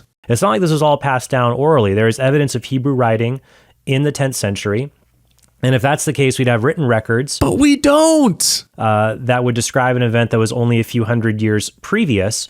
That is actually very close when you look at descriptions of things from ancient standards. I mean, the first biography we have of Alexander the Great was written 400 years after he died. Huh? You basically just said that if we had better evidence than we have for Alexander the Great, then we would have better evidence than we have for Alexander the Great. I see Christian apologists do this all the time. While he doesn't outright say it, Horn makes it seem like the Exodus story is somehow more reliable than the accounts of Alexander the Great, because you see this tiny fragment of the book of Exodus written 1,000 years after the fact? Well, the Israelites could have potentially been able to have written this down way earlier. Before my next Catholic Uber driver hears stuff like this and tries to tell me that we have more evidence for the Exodus than for Alexander the Great, let's take a look at what we actually have for this Macedonian legend. We have 5 thoroughly detailed accounts documenting Alexander's life and campaigns by both Greek and Roman historians, and almost every single major historian after that point whose works survive to this day at least give him a mention. We have a Babylonian account of his victory over Darius III at the Battle of Gaugamela, literally written while his campaign was taking place, as well as other contemporary foreign mentions of him like this text from 330 BCE at a temple in Priene, stating that Alexander the Great dedicated the temple to Athena. He's written about in contemporary Egyptian hieroglyphics and was depicted at the Temple of Luxor after he conquered Egypt and built one of the most prosperous cities in the world, which bears his name to this day, Alexandria. There are literally so many coins still in existence which were minted during his life with his name printed in bold letters on them that you can go and buy them online for less than $1,000. We have a sarcophagus depicting his exploits, as well as widespread evidence of the rapid adoption of Greek culture and language that occurred right when he's said to have conquered most of the known world. If he hadn't, your New Testament would not have been written in Greek. So if you are implying that the evidence for or accounts of the Exodus are somehow better than what we have for Alexander the Great, then you're either more dishonest than a used car salesman or so monumentally ignorant that you should not be teaching people history. At the beginning of this video, I gave an overview of what the Exodus story entails. Trent's not a dumb guy, and he's been studying this topic at an academic level for years, and even works for Catholic Answers. Yet the best evidence that he could come up with for the Exodus story was this: mentions of a bandit mercenary social class in Mesopotamia that might or might not have included the Hebrews, a one-line mention of Israel being wiped out which contradicts the Bible, a tiny faded shard or two that might be in Hebrew dating to a few hundred years after the Exodus that talks about a harvest schedule and how to treat widows, evidence that Egypt took prisoners of war from Nubia and Syro-Palestine and made them work in Karnak. The best piece of evidence that Horn presented was that the slave price for Joseph wasn't anachronistic, but that the Torah got Joseph's slave price right. I'm not gonna lie, Trent, but I'm utterly underwhelmed here. I want to say that I respect you for not just making stuff up like the amateur maverick nutjob Ron Wyatt, who claimed that he found a chariot wheel in the Red Sea and also claimed that he discovered the Ark of the Covenant, the Tower of Babel, Noah's Ark, Sodom and Gomorrah, the real crucifixion site of Jesus, the post-flood houses and graves of Noah and his wife, the real Mount Sinai, and an earthquake crack containing Jesus' blood, which he claimed was 24 chromosomes, 23 from Mary and 1 from God, instead of the usual 46. All of us have had the frustration of trying to convince somebody the Bible is true with basically no proof. Well, now God has provided the proof. How embarrassing. How embarrassing. That said, Trent, if you're trying to prove the Exodus story as depicted in the Bible, you're really reaching here. I know that you really want this to be true, but you've got to follow the evidence. And the evidence we find is not the evidence that we should find if the biblical narrative is true. Just because you have Catholic answers doesn't mean you have the right ones. Can the stories in the Bible be taken literally as natural historic accounts, or are there problems that arise when interpreting Christian scripture this way? Unless you see the Bible as pure metaphor or allegory, you can approach the Bible, or any religious text for that matter, in several of the following ways. On one end of the spectrum, you can take the stories as pure myth, complete and total fiction without a shred of truth in them. Then you can approach them as legend, where some but not all of the people, places, and events described are based loosely in reality before being exaggerated and embellished over time, resulting in a grand, largely non-historical big fish fantasy. On the other side of this truth spectrum, you have the Bible as a true human interpretation of completely natural historical events. An example of that would be saying that the Red Sea did part during the Exodus story, but it was the result of completely natural strong winds and just the right placement of a land bridge right below the surface of the water. It may not have been like the classic movie, The Ten Commandments. In fact, a new study published by PLOS indicates that strong, persistent winds could have been a major factor in the sea's movement. So they did these computer simulations recreating 3,000-year-old acts, and then they found that 63-mile-an-hour winds blowing for 12 hours could have actually pushed the water to bend. Some atheists even take this approach, trying to find natural explanations for the scriptural accounts without necessarily realizing that the stories themselves aren't exactly the most credibly sourced and are oftentimes riddled with scientific impossibilities, historic inaccuracies, and contradictions. Creationist organizations like Answers in Genesis or Catholic Answers will also typically take this approach as long as they can until they hit a wall of impossibilities and have to swing further down the spectrum to interpreting the Bible as true by appealing to the supernatural. In other words, all of the miracles happened as described, and if something is scientifically impossible, like a talking donkey or a man living in a fish belly for 3 days, rather than raising a skeptical eyebrow at the story in question like they would do to any other religion or to Greek or Norse mythology, instead they throw out everything that science has repeatedly tested and demonstrated about the universe we live in, and they embrace the world of the impossible, miracles and all. This is an unfalsifiable cop-out. There's no evidence for a global flood? Well, God must have hid the evidence to test your faith. Prove me wrong!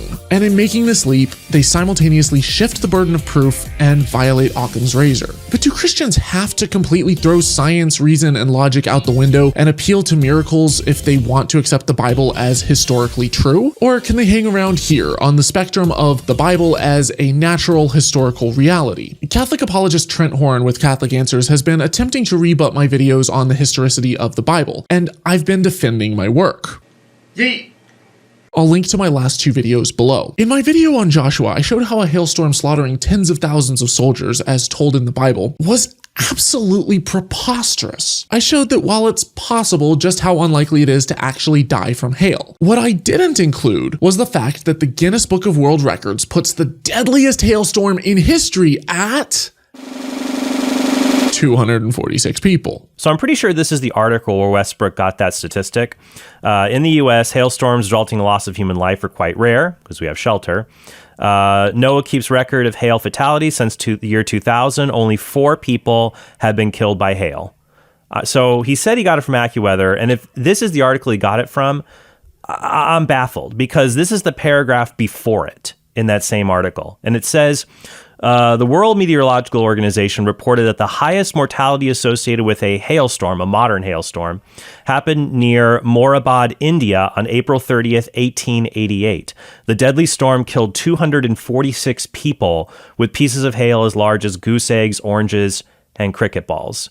So that's on par with what's being described happening to the Amorites here in this section of Joshua. So I don't get it how he would quote this here, but then completely gloss over this here. Trent, this account from Moorabad, India actually was in the first draft of my script, but the reason I didn't include it in my final draft is simple. I fact-checked it. And you should have too. You see, I wanted to know if it was even possible for an entire army of tens or hundreds of thousands to be wiped out by hailstones as reported in the biblical book of Joshua. What I found was report after report of massive record-breaking hailstorms everywhere from the US to Israel to Australia with no deaths. And when there were fatalities, they were almost always from lightning strikes, wind knocking houses down on people, or flash floods accompanying the storms. Even with over 100,000 major hailstorms in the US in the last 20 years, there were only 4 reported deaths from hail. That alone raised some serious red flags for me with this 132-year-old account from rural India. So I tracked down the source. According to Arizona State University, the London Times reported about half the number reported by AccuWeather, 150 deaths caused chiefly by hailstones, so not even all of the 150. But they also included what they referred to as one of the earliest and most complete references to this event, which was given by A.W. Greeley in his 1888 book American Weather. He got the story third hand from a John Elliott who got it from a J.S. McIntosh. Greeley wrote that about 230 people died in Moradabad, and the majority of the deaths were caused by hail. The majority of them. So not quite 246 hail deaths in Moradabad, but most likely more than half of the 230 deaths in this town were recorded as hail related. But see, I wasn't done. I tracked down the original book, and the very next paragraph states that Greeley's source, John Elliott, was, quote, of the opinion that those who perished were not killed directly by the blows of the hailstones, but by being knocked down by the wind, were buried in the hail and perished through the combined effects of cold and exhaustion. So the reason I cited meticulously detailed statistics spanning decades from the National Oceanic and Atmospheric Administration and didn't go with a sketchy third-hand 132-year-old account from Moradabad, India, is because I went with the far more reliable source. I'm baffled. Meanwhile, literally 2 minutes before this, in your response video, you cited the channel responsible for Ancient Aliens to make the case for another extremely spurious miracle hailstorm in which God intervened on Easter Monday almost a millennium ago to slaughter nearly 1,000 soldiers. But we'll come back to that. The fact is, I don't just have to cite the NOAA to make my case. Let's assume for a moment that the world record of 246 fatalities in India is actually accurate. It still decimates the biblical account. You see, in the last 132 years, there have been millions of hailstorms around the world. There were 5,396 major hailstorms in just the US in 2019 alone, which is about an average year for the US. That's 1 year, 1 country.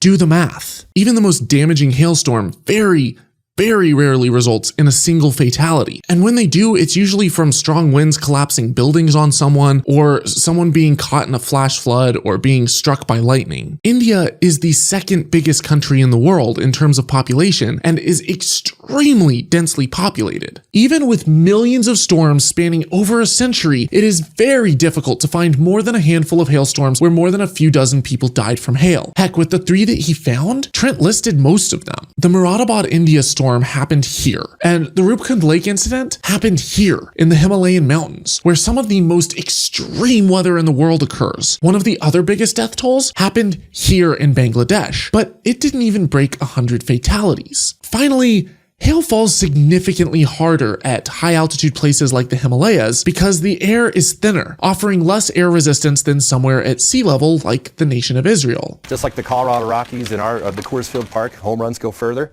Hail's going to fall a lot faster when it hits the ground at Denver versus when it hits the ground at sea level. 8% more damaging, according to National Weather Service meteorologist Paul Schlatter. So with millions of hailstorms to choose from, the world record for the most people killed by hail in extremely population-dense India, with some of the most dangerous weather in the world, is a whopping 246. Maybe. And oftentimes these numbers include those killed by lightning, drowning in flash floods, caught in collapsing buildings, etc. And bear in mind that while not always, it's oftentimes children and the elderly who die in storms like this. And not battle-hardened, thicker-boned adult men wearing helmets and shields. Okay, by comparison, how many soldiers does the Bible claim died from hail in the battle against Joshua? It doesn't. But we can get some high and low estimates. Israel had over 600,000 fighting men. At least 40,000 of them crossed into Canaan with Joshua, where he joined up with another army. Even if the army that he joined up with had a quarter of the men that he had, that would give him about 50,000 or so troops. In Canaan, there were 7 nations more populous and mightier than Israel, according to Deuteronomy 7. 5 armies in Canaan rose up to squash Israel. It is highly unlikely that 5 armies armies from nations stronger than Israel would go toe-to-toe against them without bringing at least the same number of troops to the table. But given that the Bible paints the odds as daunting and depicts Israel as needing miracles from God for a victory, they probably had well over 50,000 troops, and that's lowballing the number, assuming Joshua didn't bring the rest of his 600,000 fighting men along. Now, I'm not saying that these numbers are realistic, but we're going with what the Bible says took place. According to Joshua 10, the enemy army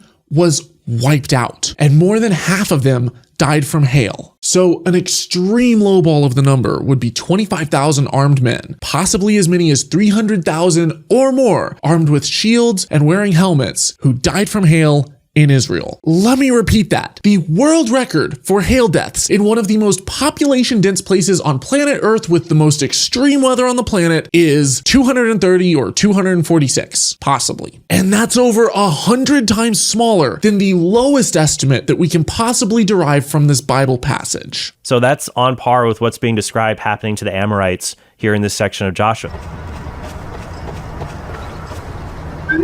Nope. But let's check out the other cases that Trent listed. Stop! He's already dead. Here's another example. In Rupkund, India, there is a lake called the Skeletal Lake, and they've discovered hundreds of skeletons around this lake. And people wonder, well, what caused all of these people to die? Well, here's the story from Atlas Obscura. Says that among Himalayan women, there is an ancient and traditional folk song. The lyrics describe a goddess so enraged at outsiders who defiled her mountain sanctuary that she rained death upon them by flinging hailstones hard as iron. After much research and consideration, a 2004 expedition came to the same conclusion. All 200 people died from a sudden and severe hailstorm. This is dated, I think, to like 850 AD. Maybe it's BC, but this was several centuries ago, and these people were all around this lake. They were caught in a hailstorm. And they know this because when you look at the skeletons, you see that they suffered things like skull fractures, but the indentations on the skulls are not caused by any known weapons available at that time. They're these divots that were caused by being impacted by hailstones. Now, later research has shown with Rupkund, India, the skeleton lake, that some of the skeletons there were not from that catastrophe, but from some other disaster. But they still say a large number of them were killed in a sudden and freak hailstorm. In the case of Rupkund Lake, only some of the skeletons showed signs of hail damage prior to death. It's an extremely dangerous passageway through the Himalayas, but is also a holy pilgrimage site. Scientists dated and performed genetic testing on the skeletons there and found that the people didn't all die at the same time from a freak hailstorm, but the bodies there died from different causes over a 1,000-year span. Back during the 100 Years' War in 1360 on Black Monday, there was a hailstorm that killed 1,000 English soldiers in Chartres, France. So a lot of them probably died from skull fractures from these large hailstones, and hail can weigh as much as 2 pounds if you get a bad enough hailstorm. If a block of ice the size of a grapefruit hits your skull, you're not going to be doing so well. And not even that, even it's not the hail, you had people who might, in terror, which happened to the Amorites possibly, in terror, run off of cliffs or down gullies, be stampeded by horses or by one another. So here is an historical occurrence in battle, like what we see in the book of Joshua, where soldiers are killed by a hailstorm, and a large number of them, like 1,000 troops. Black Monday, the alleged account where almost 1,000 troops died in a hailstorm that was lauded as God's intervention on Easter Monday. None of the oldest accounts I could track down for that actually claimed that 1,000 people died from hail. Instead, there's an account of troops freezing to death because the day was, quote, so cold and dark that much of the king's people died. There's another account of a foul day of mist and hail, and so bitter cold that many men died of cold, wherefore unto this day many men call it Black Monday. Oh, and as for this being God's intervention on Easter Monday fell on April 6th in 1360, not April 14th. So I'm guessing this account was likely a highly exaggerated / embellished account by King Edward III using God's will / intervention as an excuse to withdraw from a failing military campaign while saving face. Because that's exactly what he did. So in nearly 700 years with millions upon millions of hailstorms, we have one baloney miracle account of 1,000 troops dying by divine intervention, and we have a handful of instances where 100 or 2 died in a hailstorm. I'm not saying that nobody has has ever died from hail. If you're caught in a hailstorm, seek shelter. But the Bible's account of tens, possibly hundreds of thousands of soldiers in armor dying from hail at sea level in the Middle East has my BS detectors going crazy right now. And this is what baffles me about this part of Westbrook's video. It takes like 2 minutes of research on the internet to see that hail has been extremely dangerous in the past and even up to the present day in developing countries where you don't have access to good, sturdy shelters or places to take refuge from hailstorms. If you think that 2 minutes of research is sufficient, Trent, then that's a serious problem. In your response video, you could have searched for a credible source. You could have hunted down citations. You could have studied aggregated data records of tens of thousands of hailstorms. But instead, you spent 2 minutes on Google and simply plugged in the first search result that fit your narrative? I'm baffled by that.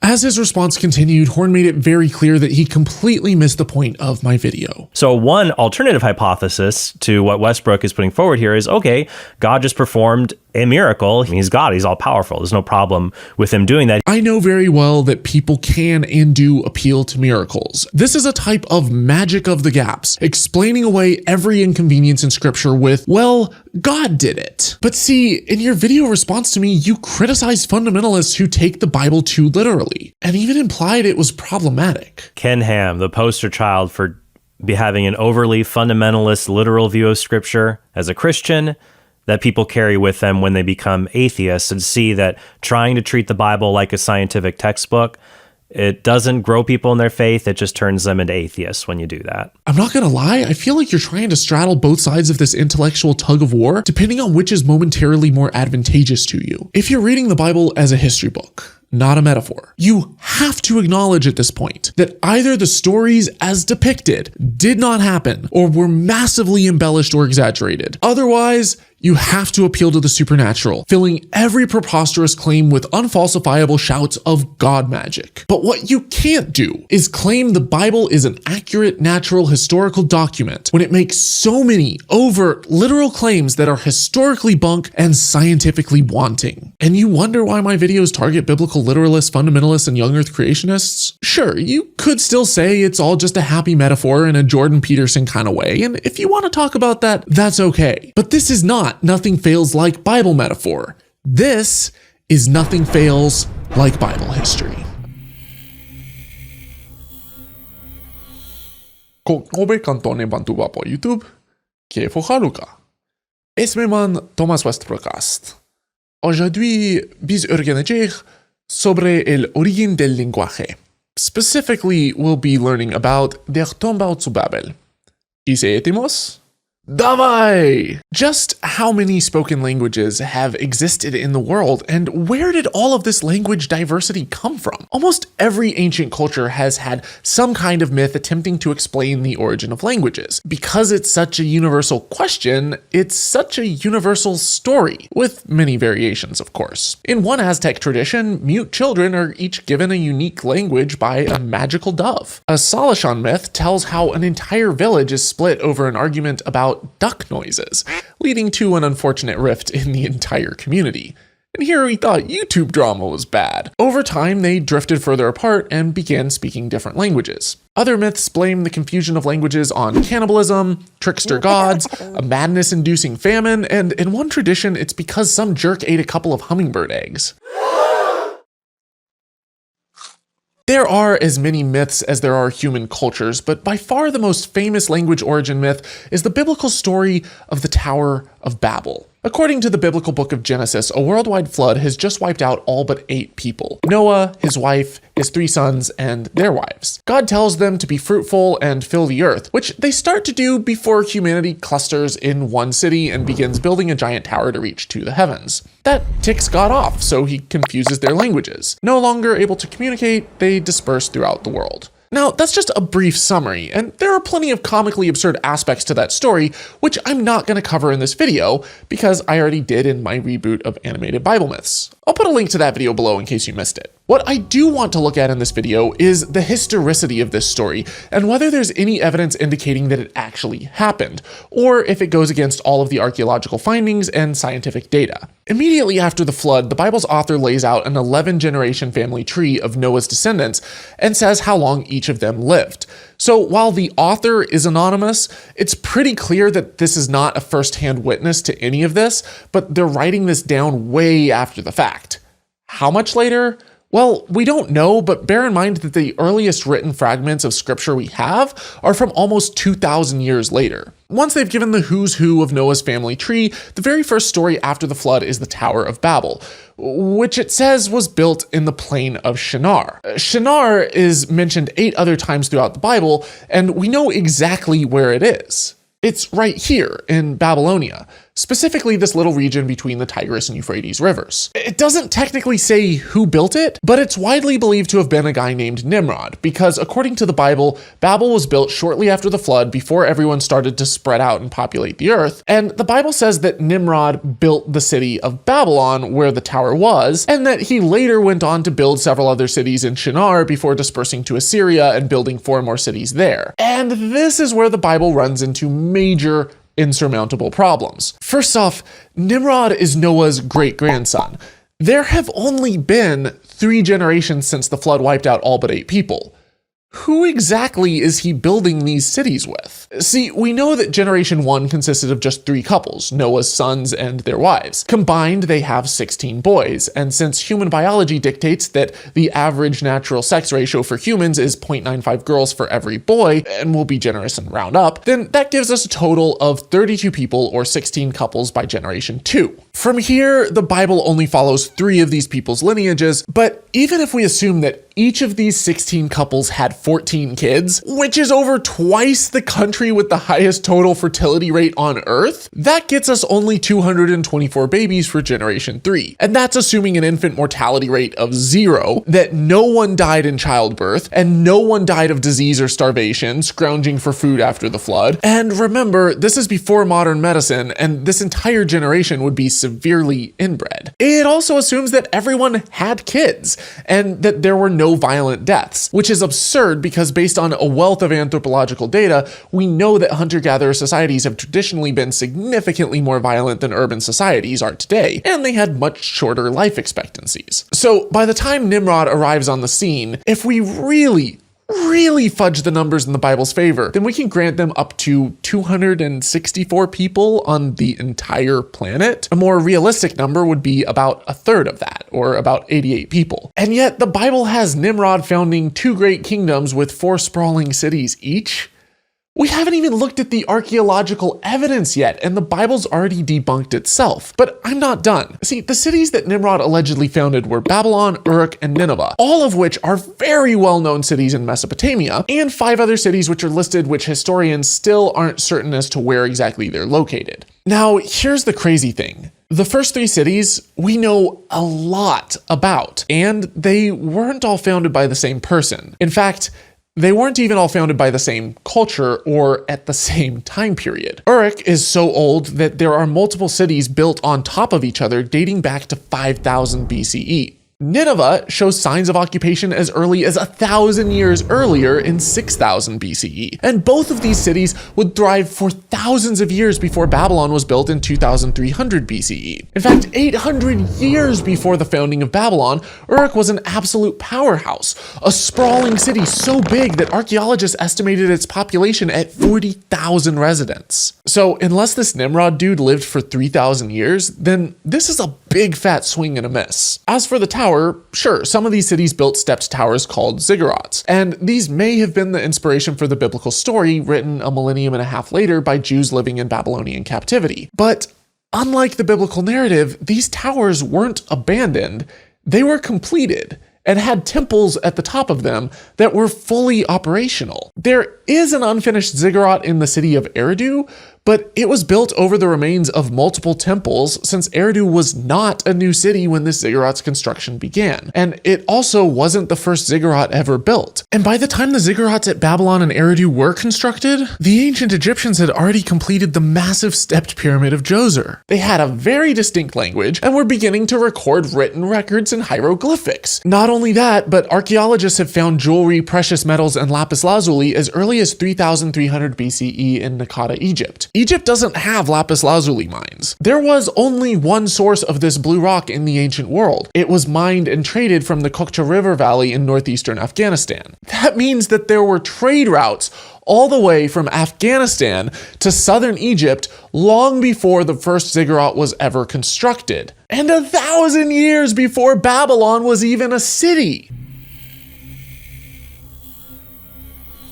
Sodom and Gomorrah have been found? Time and time again, I'll stumble across sensational headlines or have people send me articles like this one in an attempt to prove to me that the Bible is true. Have Sodom and Gomorrah been found? Well, the problem with this kind of article is that not only is it deliberately sensational in an attempt to get more views, but as soon as you open it up and actually read the article, almost invariably the actual discovery is far less conclusive. But before we dive in, we should probably first recap the story of Sodom. Sodom and Gomorrah, according to the biblical account, were two extremely sinful cities. God planned to wipe them out, but first sends two angels to Sodom to warn the one righteous man living there, Lot, to flee with his family. The townsmen of Sodom, seeing the gorgeous angels, attempt to non-consensually fiddly-doop their angelic poop shoots. But Lot, being a righteous man, asks the villagers not to and offers them his virgin daughters instead. They refuse, so the angels strike the Sodomites blind, and Lot flees to the nearby town of Zor. God torches the town with flaming sulfur and smashes it to smithereens the way you should be smashing that like button right now. Lot's poor wife stops to look back at the town. The audacity. So God turns her into a block of salt. Lot then hides out in a cave and, being a righteous man, gets drunk and knocks up his daughters. So, did archaeologists actually find proof of the city of Sodom? Well, this is an article about the site of Babel, where archaeologists found a massive Bronze Age gravesite next to the Dead Sea. There's a sister city called Numaira close by that was also destroyed during the early Bronze Age, a possible candidate for the city of Gomorrah. And while these cities seem to fit the biblical description for the location of Sodom and Gomorrah, there are a number of big problems. First, the skeletons found at the gravesite didn't die all at once, but rather over the course of centuries. They were laid to rest at a burial site, and over hundreds of years, even the types of tombs they used changed with the culture. These people were given a proper burial, and they didn't die in a catastrophe. A few of the buildings did show signs of fire damage, but that wasn't the cause of death for the people found buried there. For example, one of the burial houses did catch fire, but an analysis of the skulls of the 3 people found inside showed that their deaths were due to sharp stab wounds, not immolation. Furthermore, unlike the Bible's description of Sodom and Gomorrah, Numaira and Babel weren't destroyed at the same time, but rather 250 years apart. And the nail in the coffin that this city is not the biblical city of Sodom is that the city was destroyed in the early Bronze Age, hundreds of years before the biblical dates of Sodom, and even before the dates prescribed by young earth creationists for Noah's flood. This site was occupied for over 1,000 years, and there were roughly 500,000 bodies that were buried over that time period at the Babel burial site. So even if the experts were wrong about the destruction date, if this was the biblical city of Sodom, then during the time period that the Bible has a global flood wiping out everyone on Earth, this city shows signs of uninterrupted occupation for over a millennium, stretching all the way back to hundreds of years before the flood. I guess nobody gave them the memo that they were supposed to be drowning underwater. And given that according to the Bible, Sodom was allegedly destroyed just 11 generations after the biblical flood killed all but 8 people on Earth, just for there to be 500,000 people on the planet this quickly after a near total apocalypse, let alone in one burial site, these people would have had to have reproduced at an absolutely insane rate. Multiplying with an average litter of 10, producing a new generation every 12 hours over a period of 3 days. Let's say that they had the same birth rate as Niger, which boasts the highest fertility rate in the world. Now let's assume that everyone is fertile. Let's ignore violent deaths and wars, and let's ignore the fact that infant mortality rates would have been off the charts. Loads of women would have been dying in childbirth, and without modern medicine, most people wouldn't live to see their 30s. If you generously grant the Bible all of these absurd impossibilities and allow the human population to grow over 1,000% faster than archaeological experts estimate that the global population actually grew at this time, then in this extreme humans are nothing but invincible baby Mills scenario, you could just barely squeeze out 500,000 people on the entire planet in this time, only to have them wiped out by God raining down fire from heaven, literally just a few generations after he promised to never wipe out all of humanity by raining down water.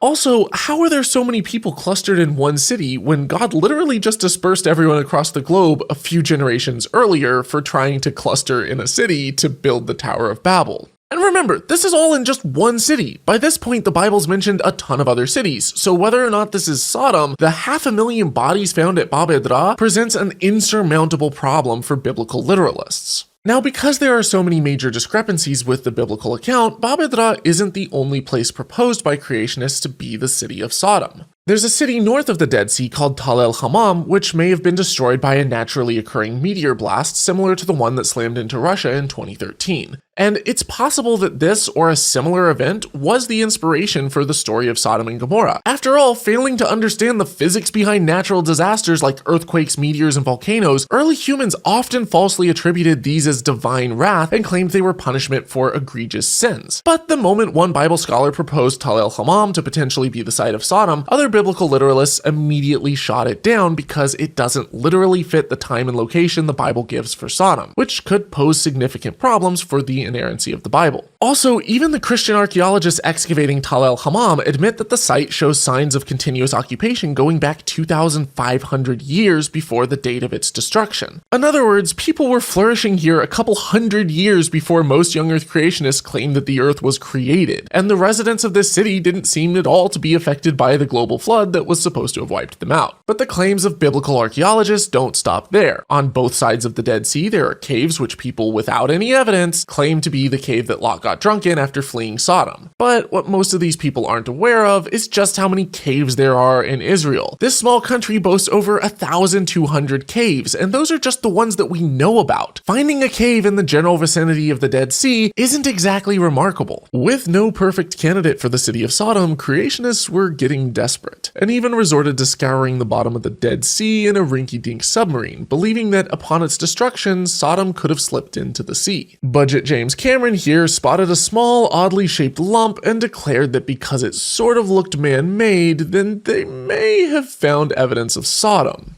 The problem with headlines that use words like might or may have is they don't state the probability of the claim and also might not. But headlines like archaeologists may not have just discovered Sodom are far less sensational and eye-grabby and less likely to be shared by creationists. The Holy Land has a rich history going back millennia with thousands of cities, towns, forts, temples, and settlements scattered far and wide. Almost everywhere you dig, you're bound to find something. On top of internal skirmishes between local Canaanite towns and chiefdoms, this land was surrounded by the Assyrians, the Hittites, the Egyptians, the Philistines, and later changed hands like a hot potato between the Persians, Greeks, Seleucids, Maccabees, Romans, Arabs, and others. Cities were constantly being sacked and rebuilt, oftentimes destroyed with fire. So if you show up in this region with the Bible and a checklist of city close to the Dead Sea with lots of dead bodies that was destroyed by fire, you're bound to have multiple hits. Now you could write a sensational article at this point for each one saying, did archaeologists just find proof of Sodom and Gomorrah? But you're not doing your due diligence. Even finding a city in this region dating to the right time period with signs of destruction by fire is hardly conclusive evidence of anything more than that a city from this time period was destroyed by fire. To say anything more conclusive, a professional archaeologist must gather more evidence, analyze it scientifically, and look at the big picture. What else have we found that dates to around that time period that can offer us clues about this civilization? Are there any written records from this time? What do we know about this and neighboring cultures from this time period based on archaeological findings? Remember, the earliest written accounts we have in the Bible date to over 1,000 years later, so we're looking for more contemporary accounts. What do we know about this and neighboring cultures from this time period based on archaeological findings? Not all evidence is created equal, so everything must be taken with a grain of Lot's wife and loads of healthy skepticism. But wait, what's this? I've got it all wrong? Sodom and Gomorrah have been found by the legendary maverick Ron Wyatt? not Ron Wyatt! Please don't tell me I have to take on such a giant in the field of amateur archaeology. Fine, if you insist, I'll cover that in Sodom and Gomorrah Part 2.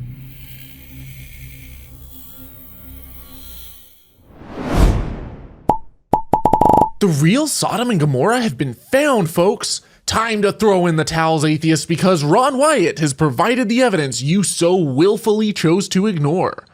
Or has he? Biblical treasure hunter Ron Wyatt declared this spot by the Dead Sea to be the biblical city of Sodom, and he did so without even performing an archaeological dig. What a legend! I don't know how to put this, but I'm kind of a big deal. Why? Well, because these rock formations looked like a city to him. These swirling patterns reminded him of fire, and this crumbly dirt looked an awful lot like ash and contained balls of sulfur. But here's the problem. This isn't a city. These are naturally occurring marl formations. What is marl? Marl is a combination of clay, silt, and calcium carbonate, which accumulates as sea organisms die. The Dead Sea is connected to the Sea of Galilee in the north via the Jordan River, but in the distant past, this was one giant body of water called Lake Lisan. As the water receded and the Dead Sea evaporated, then alternating chalky layers of aragonite and gypsum were left behind. Geologists have thoroughly studied these formations, and despite Wyatt's claims, this isn't ash. It does crumble easily, but that's because aragonite and gypsum have an incredibly low hardness rating and are poorly clumped together. And this crumbly flaky strata isn't just concentrated around Ron Wyatt's Sodom. You will literally find this stuff all along the Dead Sea. According to Ron Wyatt's successor, the mounds at the bottom of this wall of strata are piles of ash. So now the walls are there, but now we see a lot of sediment around the walls and water erosion over the years.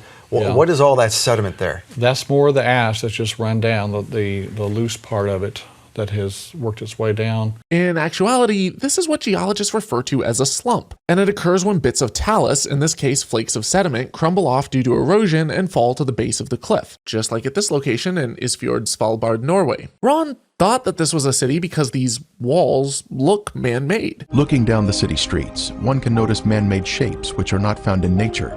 Here we see a building with square sides or 90-degree angles. But there are a lot of natural formations that look man-made even when they're not, like this basalt rock formation in Penghu, Taiwan. An archaeologist would set up a dig and look for actual signs of habitation, not just rely on pareidolia. Sure, it appears like there are streets winding through the city, and modern trails wind between these mounds, but take a look from a satellite, and you'll quickly realize you're looking at dried up riverbeds. And in case this desert is too bright to see clearly on Google Maps, I tracked down the exact spot Ron selected to show in his video. He said these cities are by the Dead Sea and he's looking out from the top of Masada. One of the things that becomes apparent when one looks at this, say for example, from the top of Masada, is the wall system. Masada has a famous Roman era fort and lookout point right here, which would mean Ron is looking out this way. And blammo! I found the exact spot. If you still think that this looks like a city layout, then I sure hope you never get a job as an urban planner. In keeping with this trend, Ron declared these rather oddly spaced, relatively square indentations in the strata to be windows in the walls of Sodom. These are windows. You see a square windows going horizontally across here. Despite there being no rooms or openings behind the windows or walls, just a big fat plateau of ancient sediment deposits. Even if someone could argue that these are not walls, what in the world are square holes doing in the side of them? But are they actually holes? What about these swirling patterns in the walls? This is evidence of extreme heat, up to 6,000 degrees Fahrenheit, where thermal ionization occurs. This is quite possibly one of the most scientifically illiterate claims I have ever heard in my entire life. 6,000 degrees Fahrenheit, or 3,589 Celsius, is almost 2/3 the temperature of the surface of the sun. The Bible describes a sustained burn. At 6,000 Fahrenheit, you wouldn't get a neat swirling pattern in the walls because there wouldn't be a single wall left standing. At half that temperature, the entire city would melt into a puddle. And at 6,000 degrees Fahrenheit, all traces of the city would boil away. So what did cause these swirling patterns then? Well, you don't have to live in California to know that the Earth's crust is dynamic, and as tectonic plates shift, these layers of sediment can be stretched, compressed, and sheared, leading to all kinds of wild patterns. Because layers can crumple and even completely fold upside down, my geologist friend Stephen Bauman has an entire 17-minute video on how you can definitively tell which layer of the Earth actually formed first, and is hence the oldest. This type of swirling pattern isn't remotely unique to the Dead Sea. For example, if you travel about 1,000 miles northeast, you'll find yourself in Khiza, Azerbaijan at the Candy Cane Mountains. We're going to Candy Mountain! No, it's actually a real place. I've been there multiple times, and you can see the layers vividly here because the layers of iron have oxidized and turned red, allowing you to see naturally occurring swirling patterns very similar to what Wyatt is falsely attributing to fire. Sorry, Ron, these are called seismites. And if you want to read more about this, Tel Aviv University's School of Geoscience has done some fairly extensive research on the matter. Still seeing patterns where there are none, Wyatt thought that this was a sphinx guarding the city of Sodom. And I'll admit, with this one, it does look man-made. Psych! Gotcha! This is the Balochistan Sphinx in Pakistan. Got him! This is what Wyatt thought was a sphinx, and it doesn't look remotely like it from just about any other angle. Wyatt's video seems a little deceptively shot. Both of these sphinxes are entirely natural formations called hoodoos that form due to erosion. But how do we explain the ziggurats sitting right next to the sphinx? This temple that is built in the general shape of a zaggurat. Kakarot? Zaggurat. It's Kakarot, this time I'm sure. Zaggurat. What did he say? Displays the ends of wooden beams at the different floor levels as it goes from bottom to top. Now this is typical of ancient stone construction. These were to provide ceilings for lower rooms in the structure and floors for higher rooms in the structure. And these are very visible. And these things do not occur in nature. Wait, so the people of Sodom built a ziggurat and somehow flew under God's radar and didn't get their language scrambled? While just a few generations earlier, the people of Babel tried to build one and incurred divine confusion? There's just a few problems with this. First, ziggurats were exclusive to Mesopotamia, not the land of Canaan. Second, if only Ron had had an encyclopedia, he would have known that ziggurats don't have internal chambers. And while a few of the pyramids in Egypt managed to create small internal burial chambers, they supported the ceiling against the tremendous weight bearing down on it with massive blocks of angled granite. Wyatt's wood beam hypothesis is absolutely absurd. As for the sulfur nodules, which Wyatt claimed rained down flaming from the sky, melting everything around them before being smothered in ash, these also aren't what they look like to the untrained eye. Sulfur deposits can be found all around the Dead Sea. Geologists examining the area found that these deposits were naturally occurring. These nodules resulted from bacterial sulfate from the evaporated Dead Sea, gradually reducing into elemental sulfur. But what about the burn marks surrounding these balls? It has like a burned ring around it. Balls of sulfur surrounded by hardened capsules of burnt sulfur. Everything burned, and this sulfur continued to burn, and it vitrified the material around it. Well, according to scientists, these aren't burn marks at all. They're concentrations of iron. And when the director of the Ron Wyatt Museum in Kentucky learned that this was iron, he changed the narrative to this. You see, it has a shell around it, and that shell has a lot of iron content in it. And the sulfur inside of it vaporizes before the iron can melt. So how did that sulfur stay there while the iron was forming around it? Nobody can explain it. God did it. Oh, you were so close. He literally just debunked himself. He realized that his hypothesis was balls of fire raining from the sky, which didn't match the evidence. And rather than going with the evidence, he dogmatically appealed to the miraculous God of the gaps. We don't know, therefore, God did it. What amateur treasure hunters like Wyatt are doing here isn't archaeology. Archaeology is a highly technical science similar to forensics. It involves surveying and setting up a dig site with a team of experts and meticulously recording the exact size, position, including depth, and orientation of every object you find. Archaeology requires a thorough understanding of things like sociology, art, cultural and historical context, and potentially even ancient languages. Most archaeologists specialize in a highly technical field like paleobotany, osteology, geographic information systems through satellite imagery, archaeozoology, etc. All major discoveries and claims should be peer-reviewed by other experts to check for careless mistakes and human error, and then published in an academic journal. This, on the other hand, is pseudo-archaeology, based on pareidolia and wishful thinking.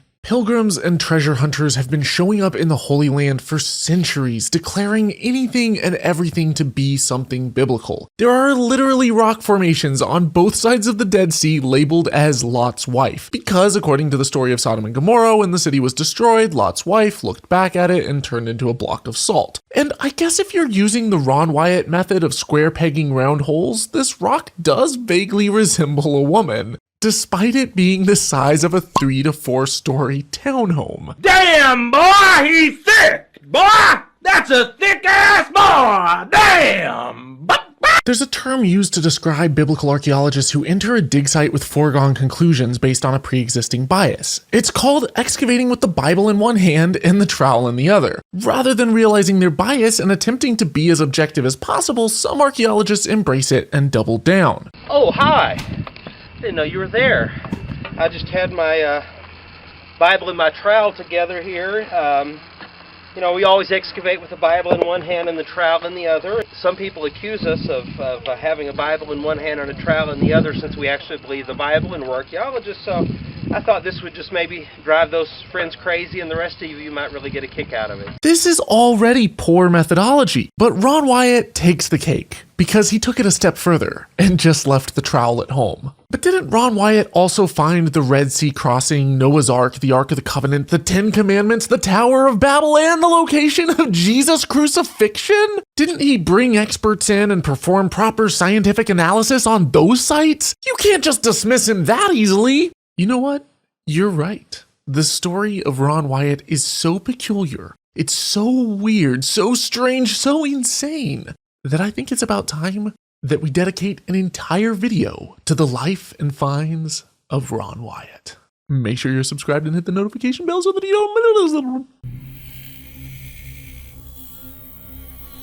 Most people are familiar with the story of the Exodus as told in the Bible or depicted in various pop culture renditions. An oppressed multitude of Jewish slaves are led by Moses out of Egypt. They flee across the parted Red Sea to freedom and eventually make their way to the Promised Land. I've explored some of the historical problems with the Exodus narrative in past episodes on this series, but what happened once they arrived in Canaan? Well, according to the Bible, the Israelites swept through the land and dealt the natives a heaping helping of genocide. If you assume that the biblical narrative is true, then first you have to realize that this is all one connected story. We need to remember that this is one story, from the Exodus from Egypt to the conquest of Canaan.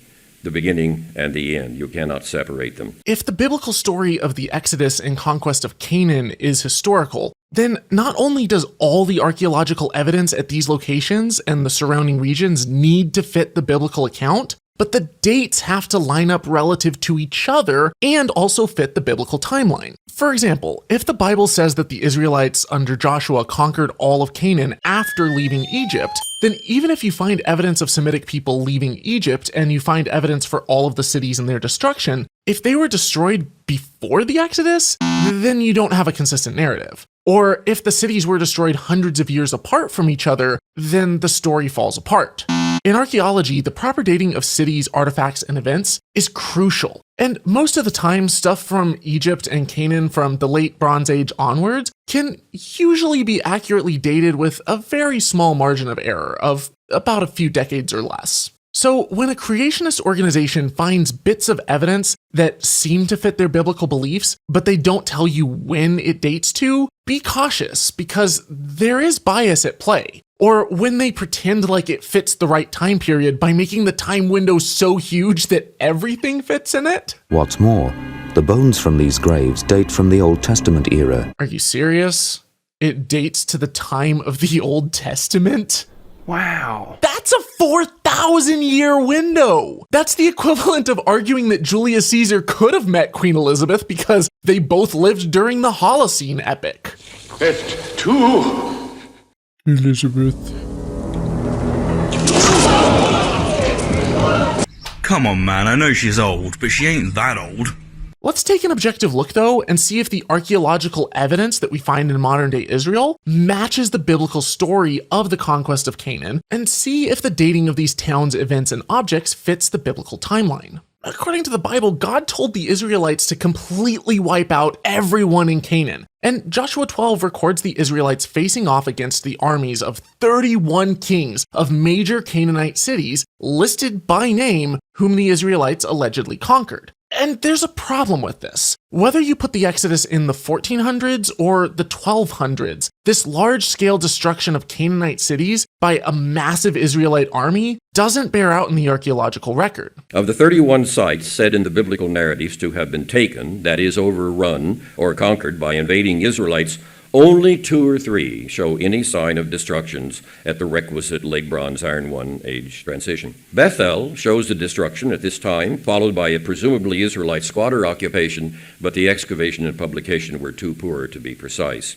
Tel Zayit also has a major destruction at the end of the Late Bronze Age, which might be attributed to Israelite invaders, but only if the site could be identified confidently with biblical Ziklag, and that's problematic. To make a long story short, today not a single mainstream biblical scholar or archaeologist any longer upholds biblical archaeology's conquest model. Not one. So how do creationists and biblical literalist French scholars get around this? Well, this passage says that Joshua defeated these kings, but it doesn't outright say that he destroyed their cities. So Ted Wright with the Associates for Biblical Research, who has a bachelor's in archaeology and a master's in mental gymnastics, in Christian apologetics, has this to say. When you read the biblical account of the conquest, there are only 3 major cities that the Bible states that Joshua and the armies of Israel destroyed. There was Jericho, of course, and then the second city was the city of Ai, and the third city was a city called Hatzor. Except that couldn't be further from the truth. You see, before entering the Promised Land, God has Moses command the Israelites to wipe out all the inhabitants of Canaan. They're told to slaughter every man, woman, and child, conquer their cities, and seize their land. After a detailed description of the destruction of Jericho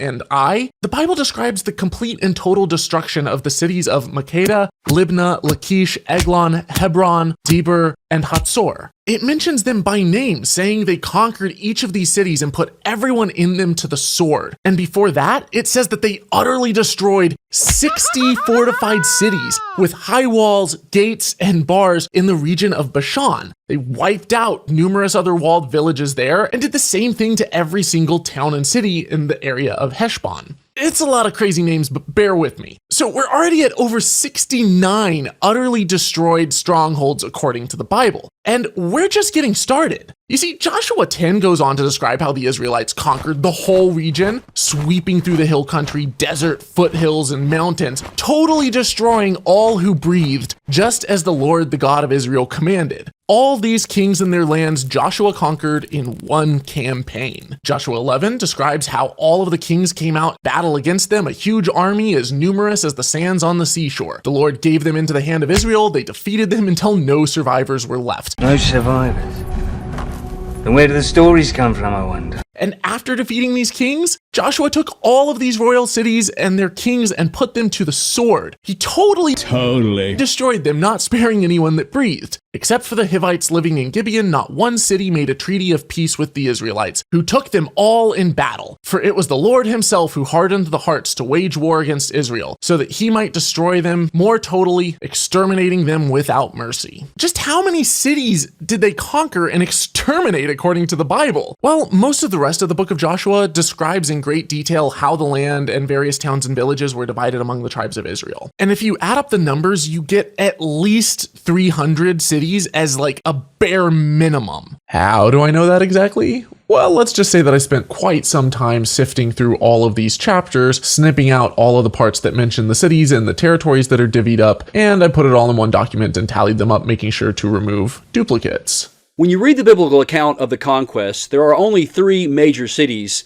that the Bible states that Joshua and the armies of Israel destroyed. This dude's off by a factor of 100. But even the 3 that he handpicks as his proof are problematic, even to other creationists like the Egyptologist Dr. David Falk. how associates of biblical research gets around this problem. They don't actually engage the problem. They sort of subvert the problem. For Jericho, what they did was have Bryant Wood redo a typology, claim that the Middle Bronze fortifications were burned around 1400 BC, a statement that no credible archaeologist will back. As far as I, Associates for Biblical Research, wasn't satisfied with the current identification of I, so they went hunting around for cities looking for one that fit an early Exodus bill. So it was a archaeological expedition in search for a result. If you already know what your conclusion is, boy, you're going to have some pretty screwy results at the end of that. And there's still no definitive proof that what ABR discovered as I is indeed I. As far as Hatzor, Douglas Petrovich writes a paper basically saying that there was a 1400 BC destruction and fallow period at Hatzor. When the Cypriot ware that we find there shows constant occupation through that period, the Amarna letters also tell us it was occupied by Canaanites during that period. They're just making up this data from whole cloth to get. And this isn't anti-religious propaganda. Dr. Falk himself is a creationist. He's a rare breed of fringe Egyptologist who actually believes in the literal exodus and conquest of Canaan, just at a later date, albeit with smaller numbers and a non-literal interpretation of biblical genealogies and dates. Here's some of his evidence for the late date conquest of Canaan. And what do we find in the real archaeology of Hatzor and Jericho? Basically destruction layers that date to 1200 BC. The one at Hatzor is very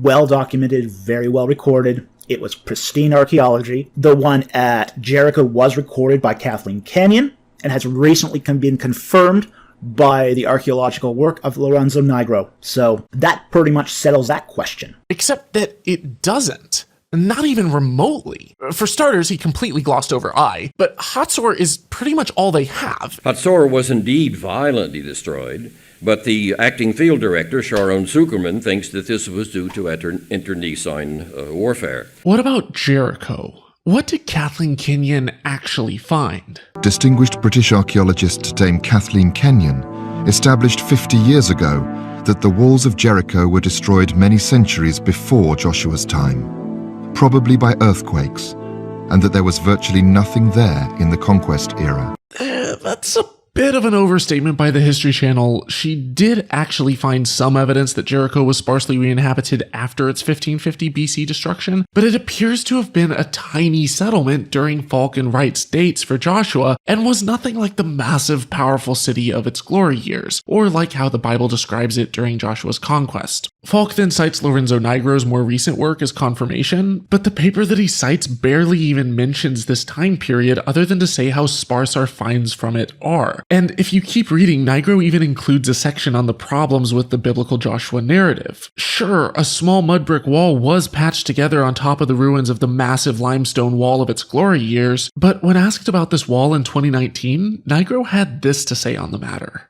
Have you found any walls from the 13th or 12th century? I think that the Germans have found a wall of the late bronze, but I don't think it's of the 13th or 12th century. This is earlier. The latest evidence in the late bronze is about 1400 BC. This is the only things that we could find. There was no wall in the 13th century? Up to now, nobody has found this wall. The site you have seen that is been extensively excavated. There is no wall at that time or at the alleged time of the life of Joshua. I've been emailing with Dr. Nigro for clarity on this date because Falk made it sound like there was some new discovery in 2020 that I appear to somehow be overlooking. I'll pin a comment below with an update from him once I have one. But even if there is a mud brick wall at this time period, the biblical description of a grand, powerful, fortified city comes up short the moment that your trowel hits the dirt. In summary, all of the excavations given by both Wright and Falk are problematic. And what's more, neither of them address the over 300 cities that the Bible claims Joshua exterminated in a small 5-year window. And yes, you heard that right. A 5-year window. The Bible says exactly how old one of the generals, Caleb, is at the start and end of this massive genocidal campaign. So even if all of these cities were inhabited at this time period, They weren't. And even if they were all large important cities at this time, they weren't. And even if we found destruction in all of these cities, they'd literally have to have all been destroyed at almost exactly the same time. But what do we see instead at the few cities that were destroyed around this time? With the advances in dating, in chronology, we have a very clear view today of the destruction of the city-states of Canaan at the end of the Bronze Age. And this destruction took about a century, if not a century and a half. If we pull back to the earlier site, Hatzor, we are somewhere in the middle of the 13th century. And then if we turn from Hatzor to the site that two of us are excavating at Megiddo, over there, the final blow, the final destruction of the city is sometimes close to 1100 BC. If you just show up in Canaan and start looking for cities destroyed around this time period, you're gonna get some hits. But even in relatively peaceful times, the cities and settlements throughout Canaan were constantly squabbling and were attacked by internal and external forces. We know from diplomatic correspondences with Egypt called the Amarna letters that many of these city-states squabbled among themselves. We know that at the end of the Bronze Age, there was a major long-lasting drought, and some cities were abandoned due to water shortages or were raided while in their weakened state. And we have evidence that various people from the Mediterranean Sea settled on the western coast and fought battles throughout the Near East. The final nail in the coffin is that we know beyond a shadow of a doubt that Egypt controlled this region as part of its empire for pretty much this entire time period, periodically sweeping through and crushing rebellions. They had a strong garrison as far north as Beth Shean and occupied this area all the way up to as late as 1140 BCE. That's after even the latest date most biblical scholars argue for the conquest of Canaan. I've already covered that in past videos though. But who cares about all of this? I mean, aside from people who actually care about the truth, why does it matter if the Exodus and conquest of Canaan is historical or not? Well, it's because of slimy organizations like the Associates for Biblical Research that cherry pick the evidence and ignore the context that your average run-of-the-mill evangelical will ignorantly claim that everything in the Bible is backed up by evidence. And how can you blame them? These seem like legit archaeologists. But then again, this guy looks like a doctor. They then treat the Bible as literal and historical and are firmly convinced that it should be followed literally, not just by them, but oftentimes used to put policies in place that affect all of the rest of us. In fact, a literal historical reading of this story is why there's so much needless violence in Israel and Palestine today. Religious literalism is why there will never be a successful two-state solution in Israel and Palestine. This region is a geopolitical tinderbox waiting to go off, with Jewish fundamentalists literally believing that God gave them this land as their birthright over 3,000 years ago. I think that the Jews should get land here, like the Bible says that each Jew, when Yeshua came with the Jews to Israel, each one got his own plot of land. So I think that each Jew should get his own plot of land, and non-Jews shouldn't. Why do you steal more and more Palestinian land? Why what? Do you, Israelis, or Jews, steal more and more Palestinian land? Okay, because we're not stealing, it's ours. It was our birthright in the Torah. God gave it to us, and it's our land, and we were here. And the fact that we were thrown out doesn't mean it wasn't ours, and it's ours because it's our given God right. So rather than coexisting peacefully, they continue trying to push out the Palestinians who've been living there for centuries. You are stealing my house. And if I don't steal it, someone else is going to steal it. No one is allowed to steal it, ya ammi. So your position here is a political position to keep Palestinians out of it. Not to keep Palestinians out of it, to keep Jews in it. And therefore keep the Palestinians who were here out of it. No, that's not.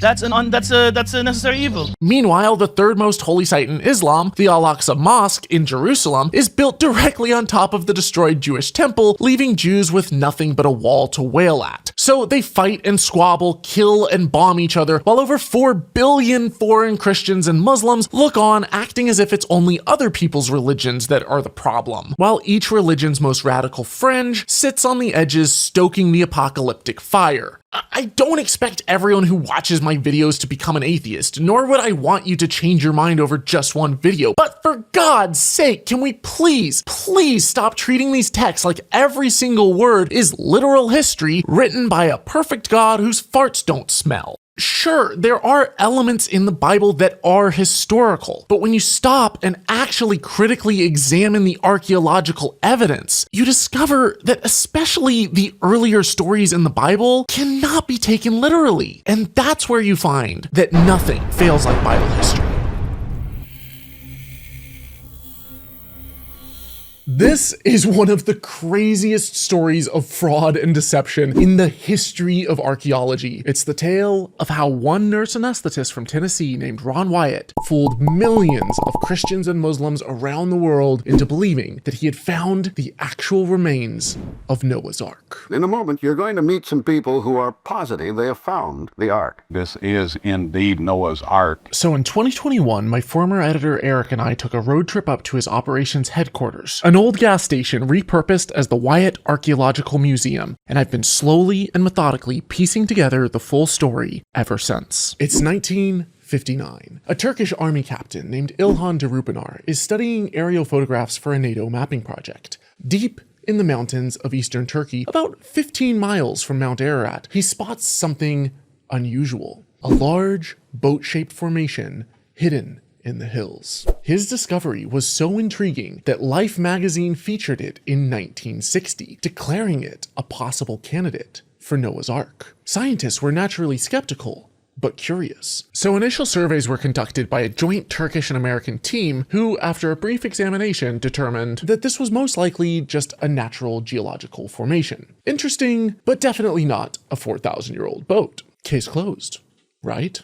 Wrong, because that's when Ron Wyatt entered the picture. As a Tennessee country boy, Ron may have had zero archaeological training and zero geological expertise, and his only real qualifications may have been as a nurse anesthetist, but according to Wyatt, God himself had personally told him that this was indeed Noah's Ark. But Wyatt knew that in order to convince the rest of the world, he would need credibility. So he started recruiting people with impressive credentials. His first major catch was astronaut Jim Irwin, one of the few people to have actually walked on the freaking moon, who also happened to be searching for Noah's Ark. After all, having a literal celebrity rocket scientist on your team tends to make people take you seriously. So in August 1984, they arrive at the site with metal detectors and almost immediately start getting hits. That's a strong reading.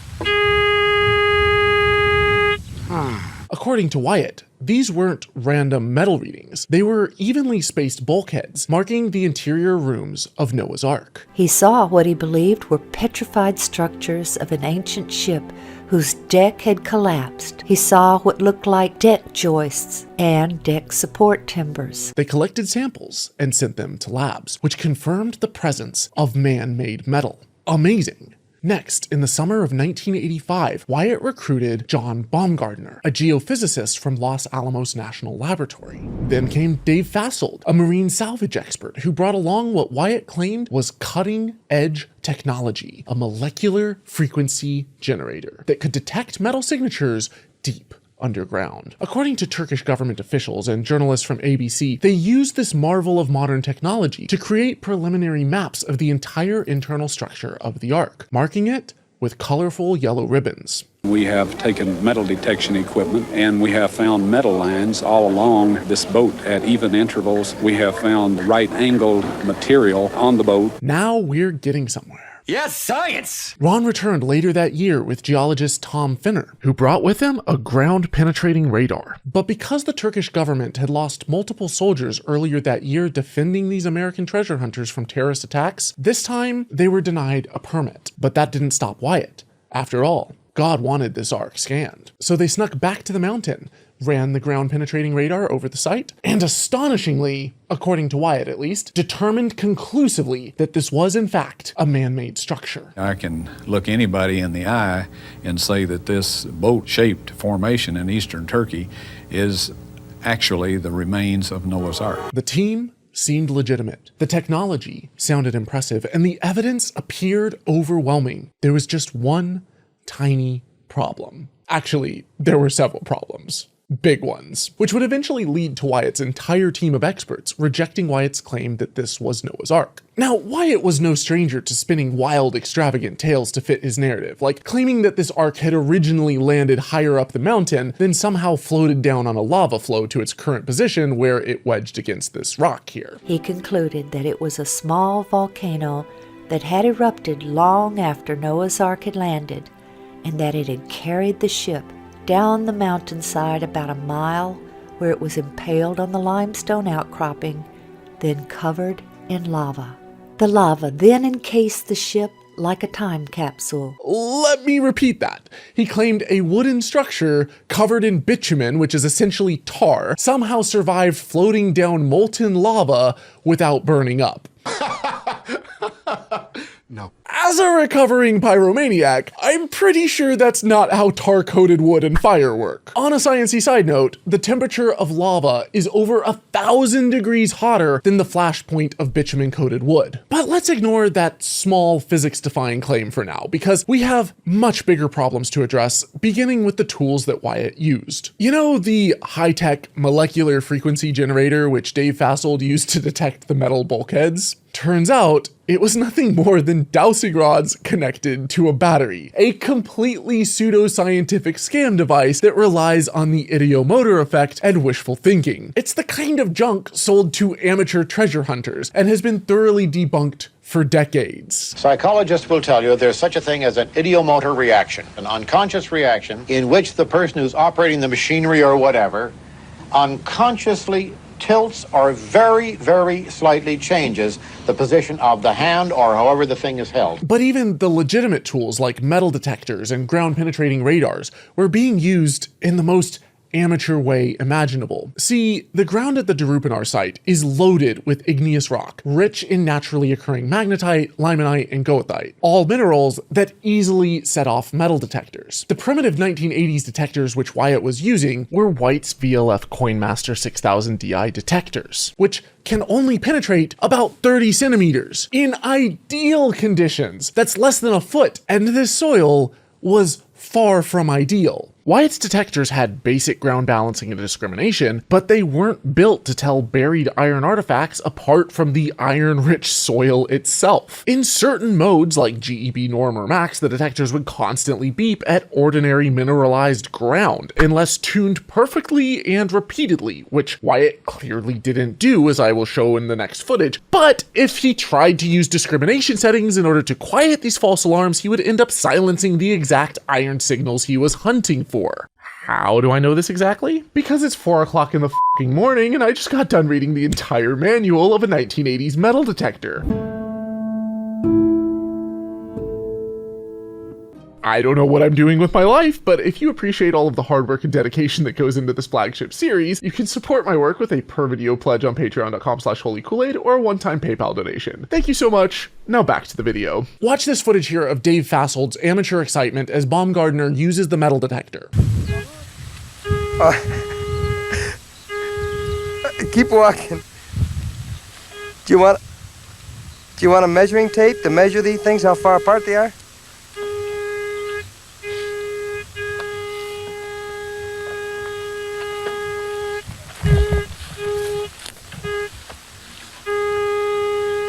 You see how it goes off when he puts it near the ground, then stops when he lifts it up slightly? That's not detecting buried treasure. That's detecting the natural iron content in the rock wherever you want there to be hits. And despite Wyatt's promotional videos claiming that they only detected metal along these specific lines, you can clearly see in this footage from an ABC report that that wasn't the case. The fascinating field of ribbons soon attracted higher academic interest. The metal they were tracing with the ribbons was indeed iron.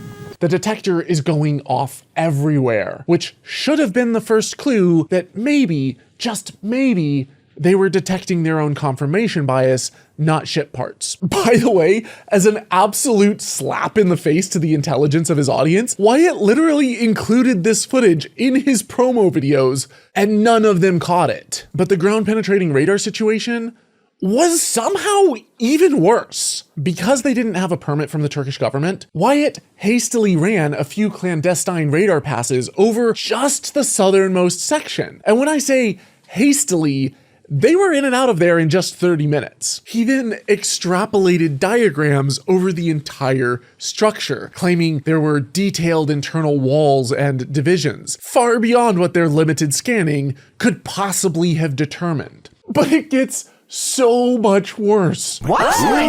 Possible? Because even if they had scanned the entire site, the equipment itself wasn't up for the task. Wyatt was using a GSSI SIR-3 unit, a primitive analog radar system that printed crude, low-resolution waveforms onto a paper rollout. It had no digital signal processing, no 3D imaging, and no post-scan analysis tools. But perhaps worst of all, the terrain at Derupinar is geologically awful for radar. GPR works kind of like sonar. It sends radar pulses down and listens for the echoes. But if the soil is full of wet clay or volcanic rock, the radar gets muffled, like trying to shine a flashlight through mud. At Derupinar, you have volcanic ash-rich layers saturated with moisture and iron oxides, riddled with fractures and natural bedding planes. All of this reflects and distorts radar signals. With these conditions, even under ideal use, the SIR-3 would struggle to see beyond about a meter or 3 feet deep. But this wasn't ideal use. Wyatt's precision was haphazard as they raced across the terrain to scan as much as possible without getting caught. So the equipment was spitting out imprecise, confusing squiggly lines loaded with false positives on a paper printout that required genuine expertise to interpret, expertise that Wyatt and Fasold completely lacked. But that didn't stop Wyatt from claiming to see bulkheads, internal compartments, and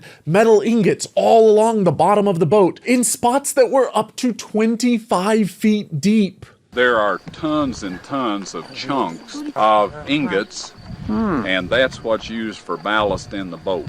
And that's where your titanium, aluminum, manganese, and some of the more exotic metals are found. They are all located all around in the bottom ridge? of the boat. How can you detect what's at the bottom of something when your equipment can barely scratch the surface? Tom Finner was the only person qualified to interpret the radar results, and he strongly disagreed with the assertion that this was a boat, publicly stating the radar data did not reveal anything resembling a boat-like structure. But Finner wanted to be absolutely certain, so in 1987 he returned with a qualified team, including Dr. Baumgartner and Turkish geologist Dr. Salih Bayraktutan. They performed proper scientific surveys. This time, they used more advanced radar. They set up a systematic 2-meter grid, and they carefully performed dozens of scans covering the entire structure over a day and a half. They coupled this with seismic surveys, and instead of the hobbyist metal detectors used by Wyatt, which only detect shallow objects like coins in the top foot or so of soil, they used science-grade magnetometers, which can create scientific maps up to 10 meters or 32 feet deep. And the results of the GPR, magnetometry, and the seismic surveys all completely contradicted Wyatt's claims. They found no internal compartments, no hull structure, and no evidence of any man-made object. Instead,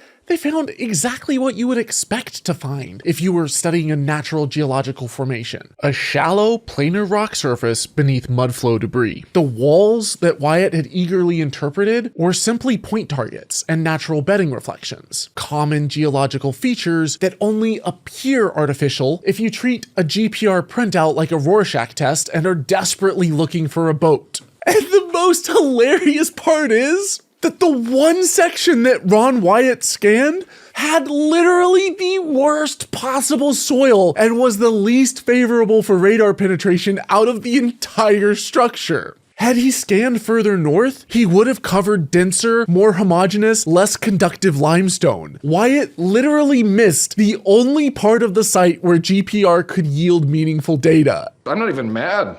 That's amazing. But just to be absolutely certain of their results, geologists Bayraktutan and Baumgartner returned the next year with another team and a drill rig. And they drilled 4 10-meter holes into the structure, all the way down to bedrock, and conducted another seismic survey even more comprehensive than the previous years. And it revealed a solid ridge of native rock running down the formation center with mud slumped around it. Exactly what you'd expect from a natural mudflow, not a giant boat. Let me re-emphasize this.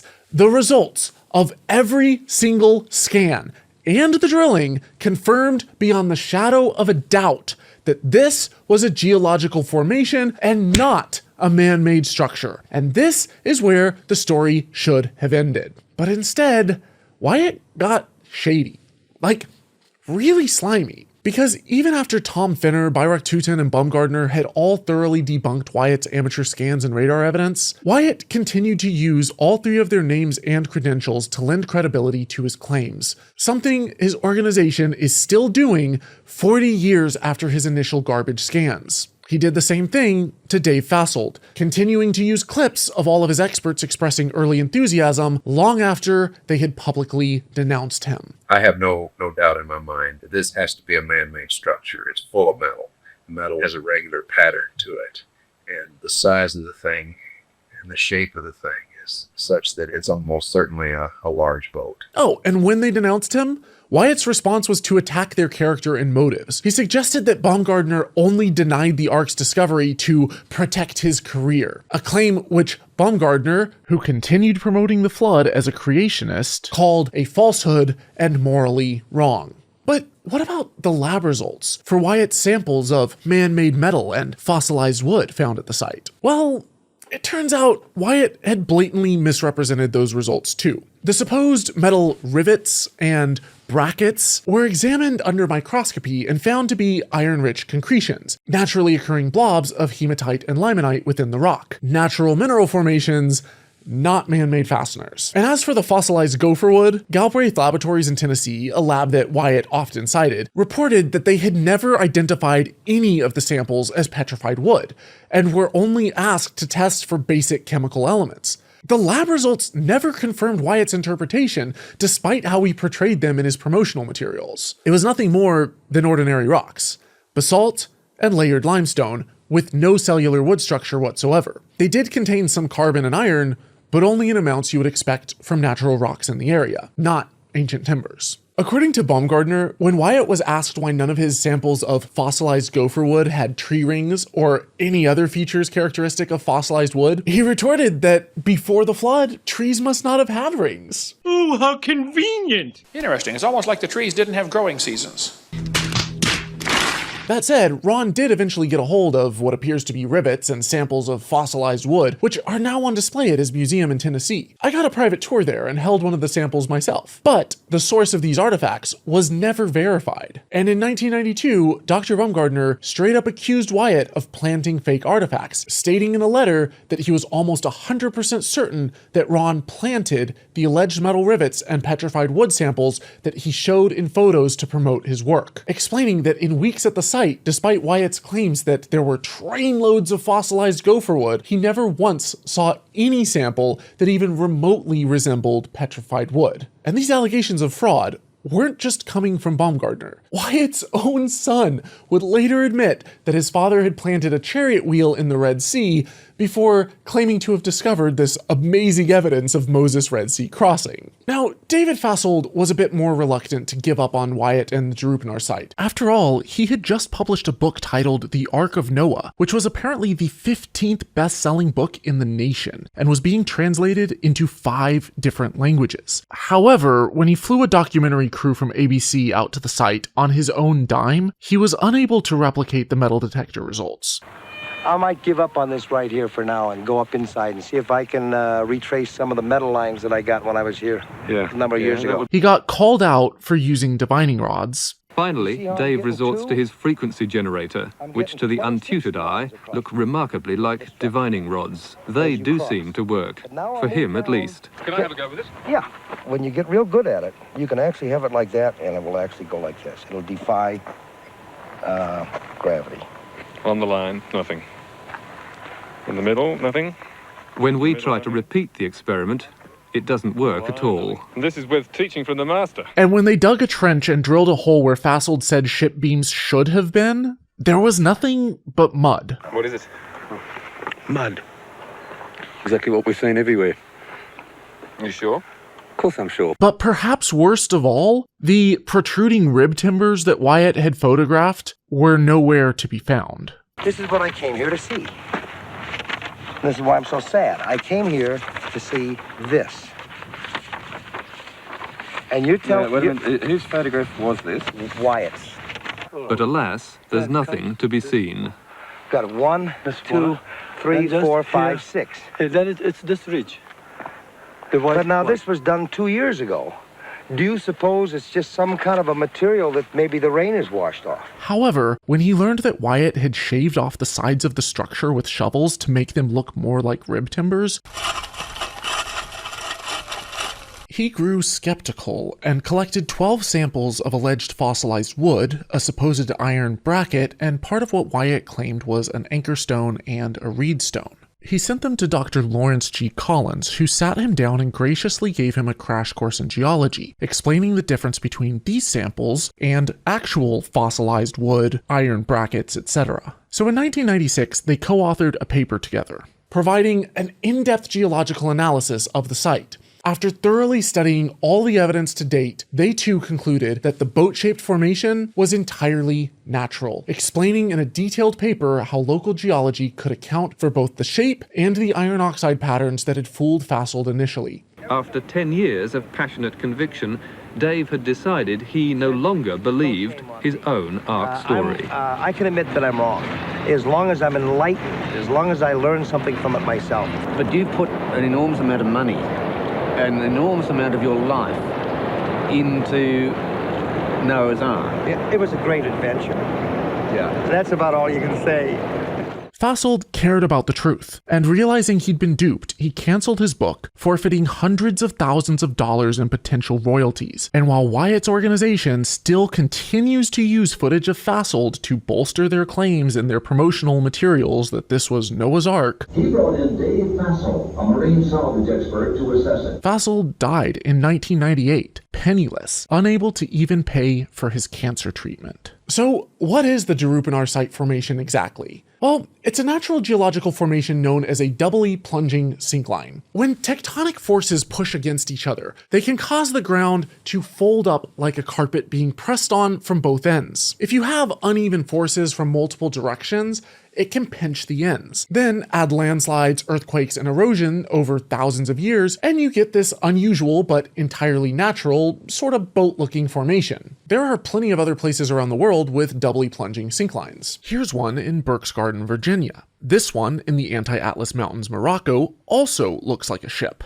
The top is less eroded, but you can see the rivers currently eroding out the insides of it, leaving what appears to be the protruding hull of a ship. By contrast, this one in Chahargas, Iran has experienced significantly more erosion. You can clearly see where the dried riverbeds used to be. All of these, including Derupinar, are natural formations. This one just happens to fall within a range of possible lengths for Noah's Ark, albeit the width and height are off by quite a bit. But what about the parts of the side of the structure that Wyatt didn't shave off, which still kind of look like rib timbers and beams making up the sides of a ship? Well, sure, they kind of look like a ship's hull, but this tree looks like Homer Simpson. This cloud looks like Jabba the Hutt. And this looks like the second coming of Jesus on a dog's butt. Humans see patterns where there are none, but pareidolia isn't archaeology.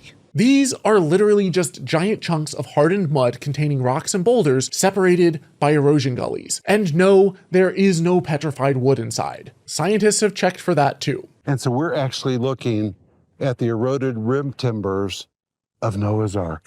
Yes. Can you all see how symmetrical they are? Yes, yes. This would not occur in natural erosion. Oh, wow. These really do look unnaturally evenly spaced. You got me. Psych! This is the Dabinovka syncline in Iran, and these are also natural erosion gullies. This is what he was actually pointing at. Now, I know that there are Christians watching who will accuse the naysayers of simply being God-haters or anti-Christian somehow, but the ironic thing of all of this is that Ron Wyatt's biggest critics weren't atheists, or really even skeptics. They were other creationists. Baumgartner, for example, believed wholeheartedly in Noah's Ark and continued arguing for a global flood for decades. So what is the takeaway message? The Genesis flood was real, radically transformed the face of the earth. And he didn't mince words about Wyatt's conduct, stating unequivocally that Ron Wyatt was an outright fraud. Creationist organizations like Creation Ministries International, the Institute for Creation Research, and even Answers in Genesis, the people who believe so firmly in Noah's Ark that they have literally built a life-size recreation of it, have all published detailed critiques calling Wyatt's claims fraudulent. Dr. John Morris from the Institute for Creation Research examined Wyatt's site twice and found no petrified wood, no man-made metal, and no artifacts,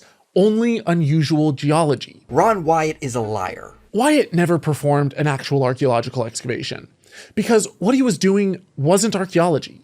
It was biblical treasure hunting, fueled by wishful thinking and spurred on by pareidolia and confirmation bias. He started with the conclusion and worked backwards, lacking any scientific objectivity or methodology. His excavations were undocumented. His artifacts lacked provenance. Nothing was photographed in situ or properly logged. He planted fake evidence, used the wrong tools, misused the right ones, and quote-mined and misrepresented his experts. None of his results or findings were ever replicated. There was no peer review, no independent verification, and not a single archaeologist on site.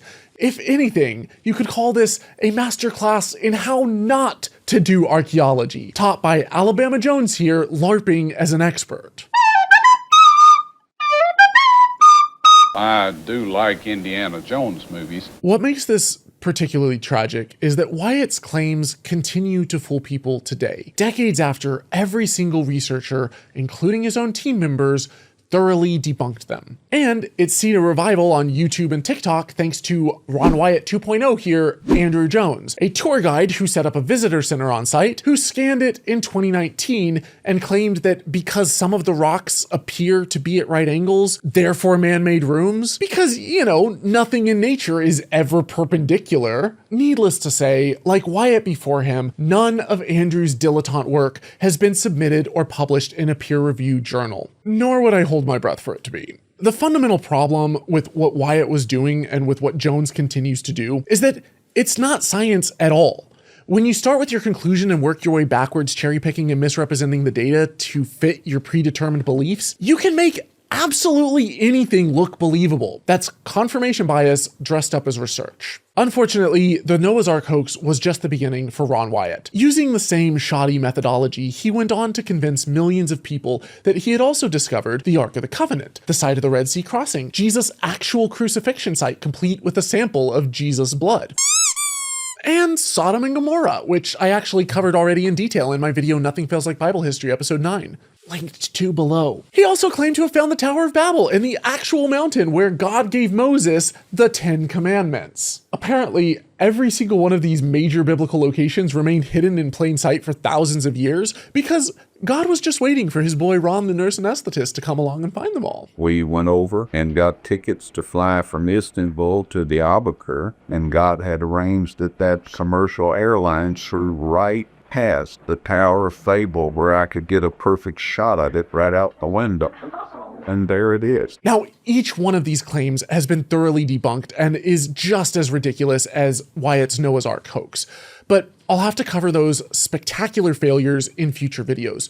For now, just know that the Derup in our site is not Noah's Ark. It never was. And Ron Wyatt knew it. If you guys appreciate educational resources like this, these types of videos take a massive amount of time, energy, and money to make. This one has been a few years in the works and even involved me taking a trip to the Ron Wyatt Museum in Cornersville, Tennessee. I would absolutely love to hire more editors and researchers to boost my output, but I am purely limited by financial resources. Besides that, I am now perfectly poised for massive growth. And if you would like to help make that happen, you can do so by making a per video financial pledge on patreon.com/holykoolaid or making a one-time PayPal donation. Thank you so much for your support, and as always, dare to be curious, but don't drink the Kool-Aid.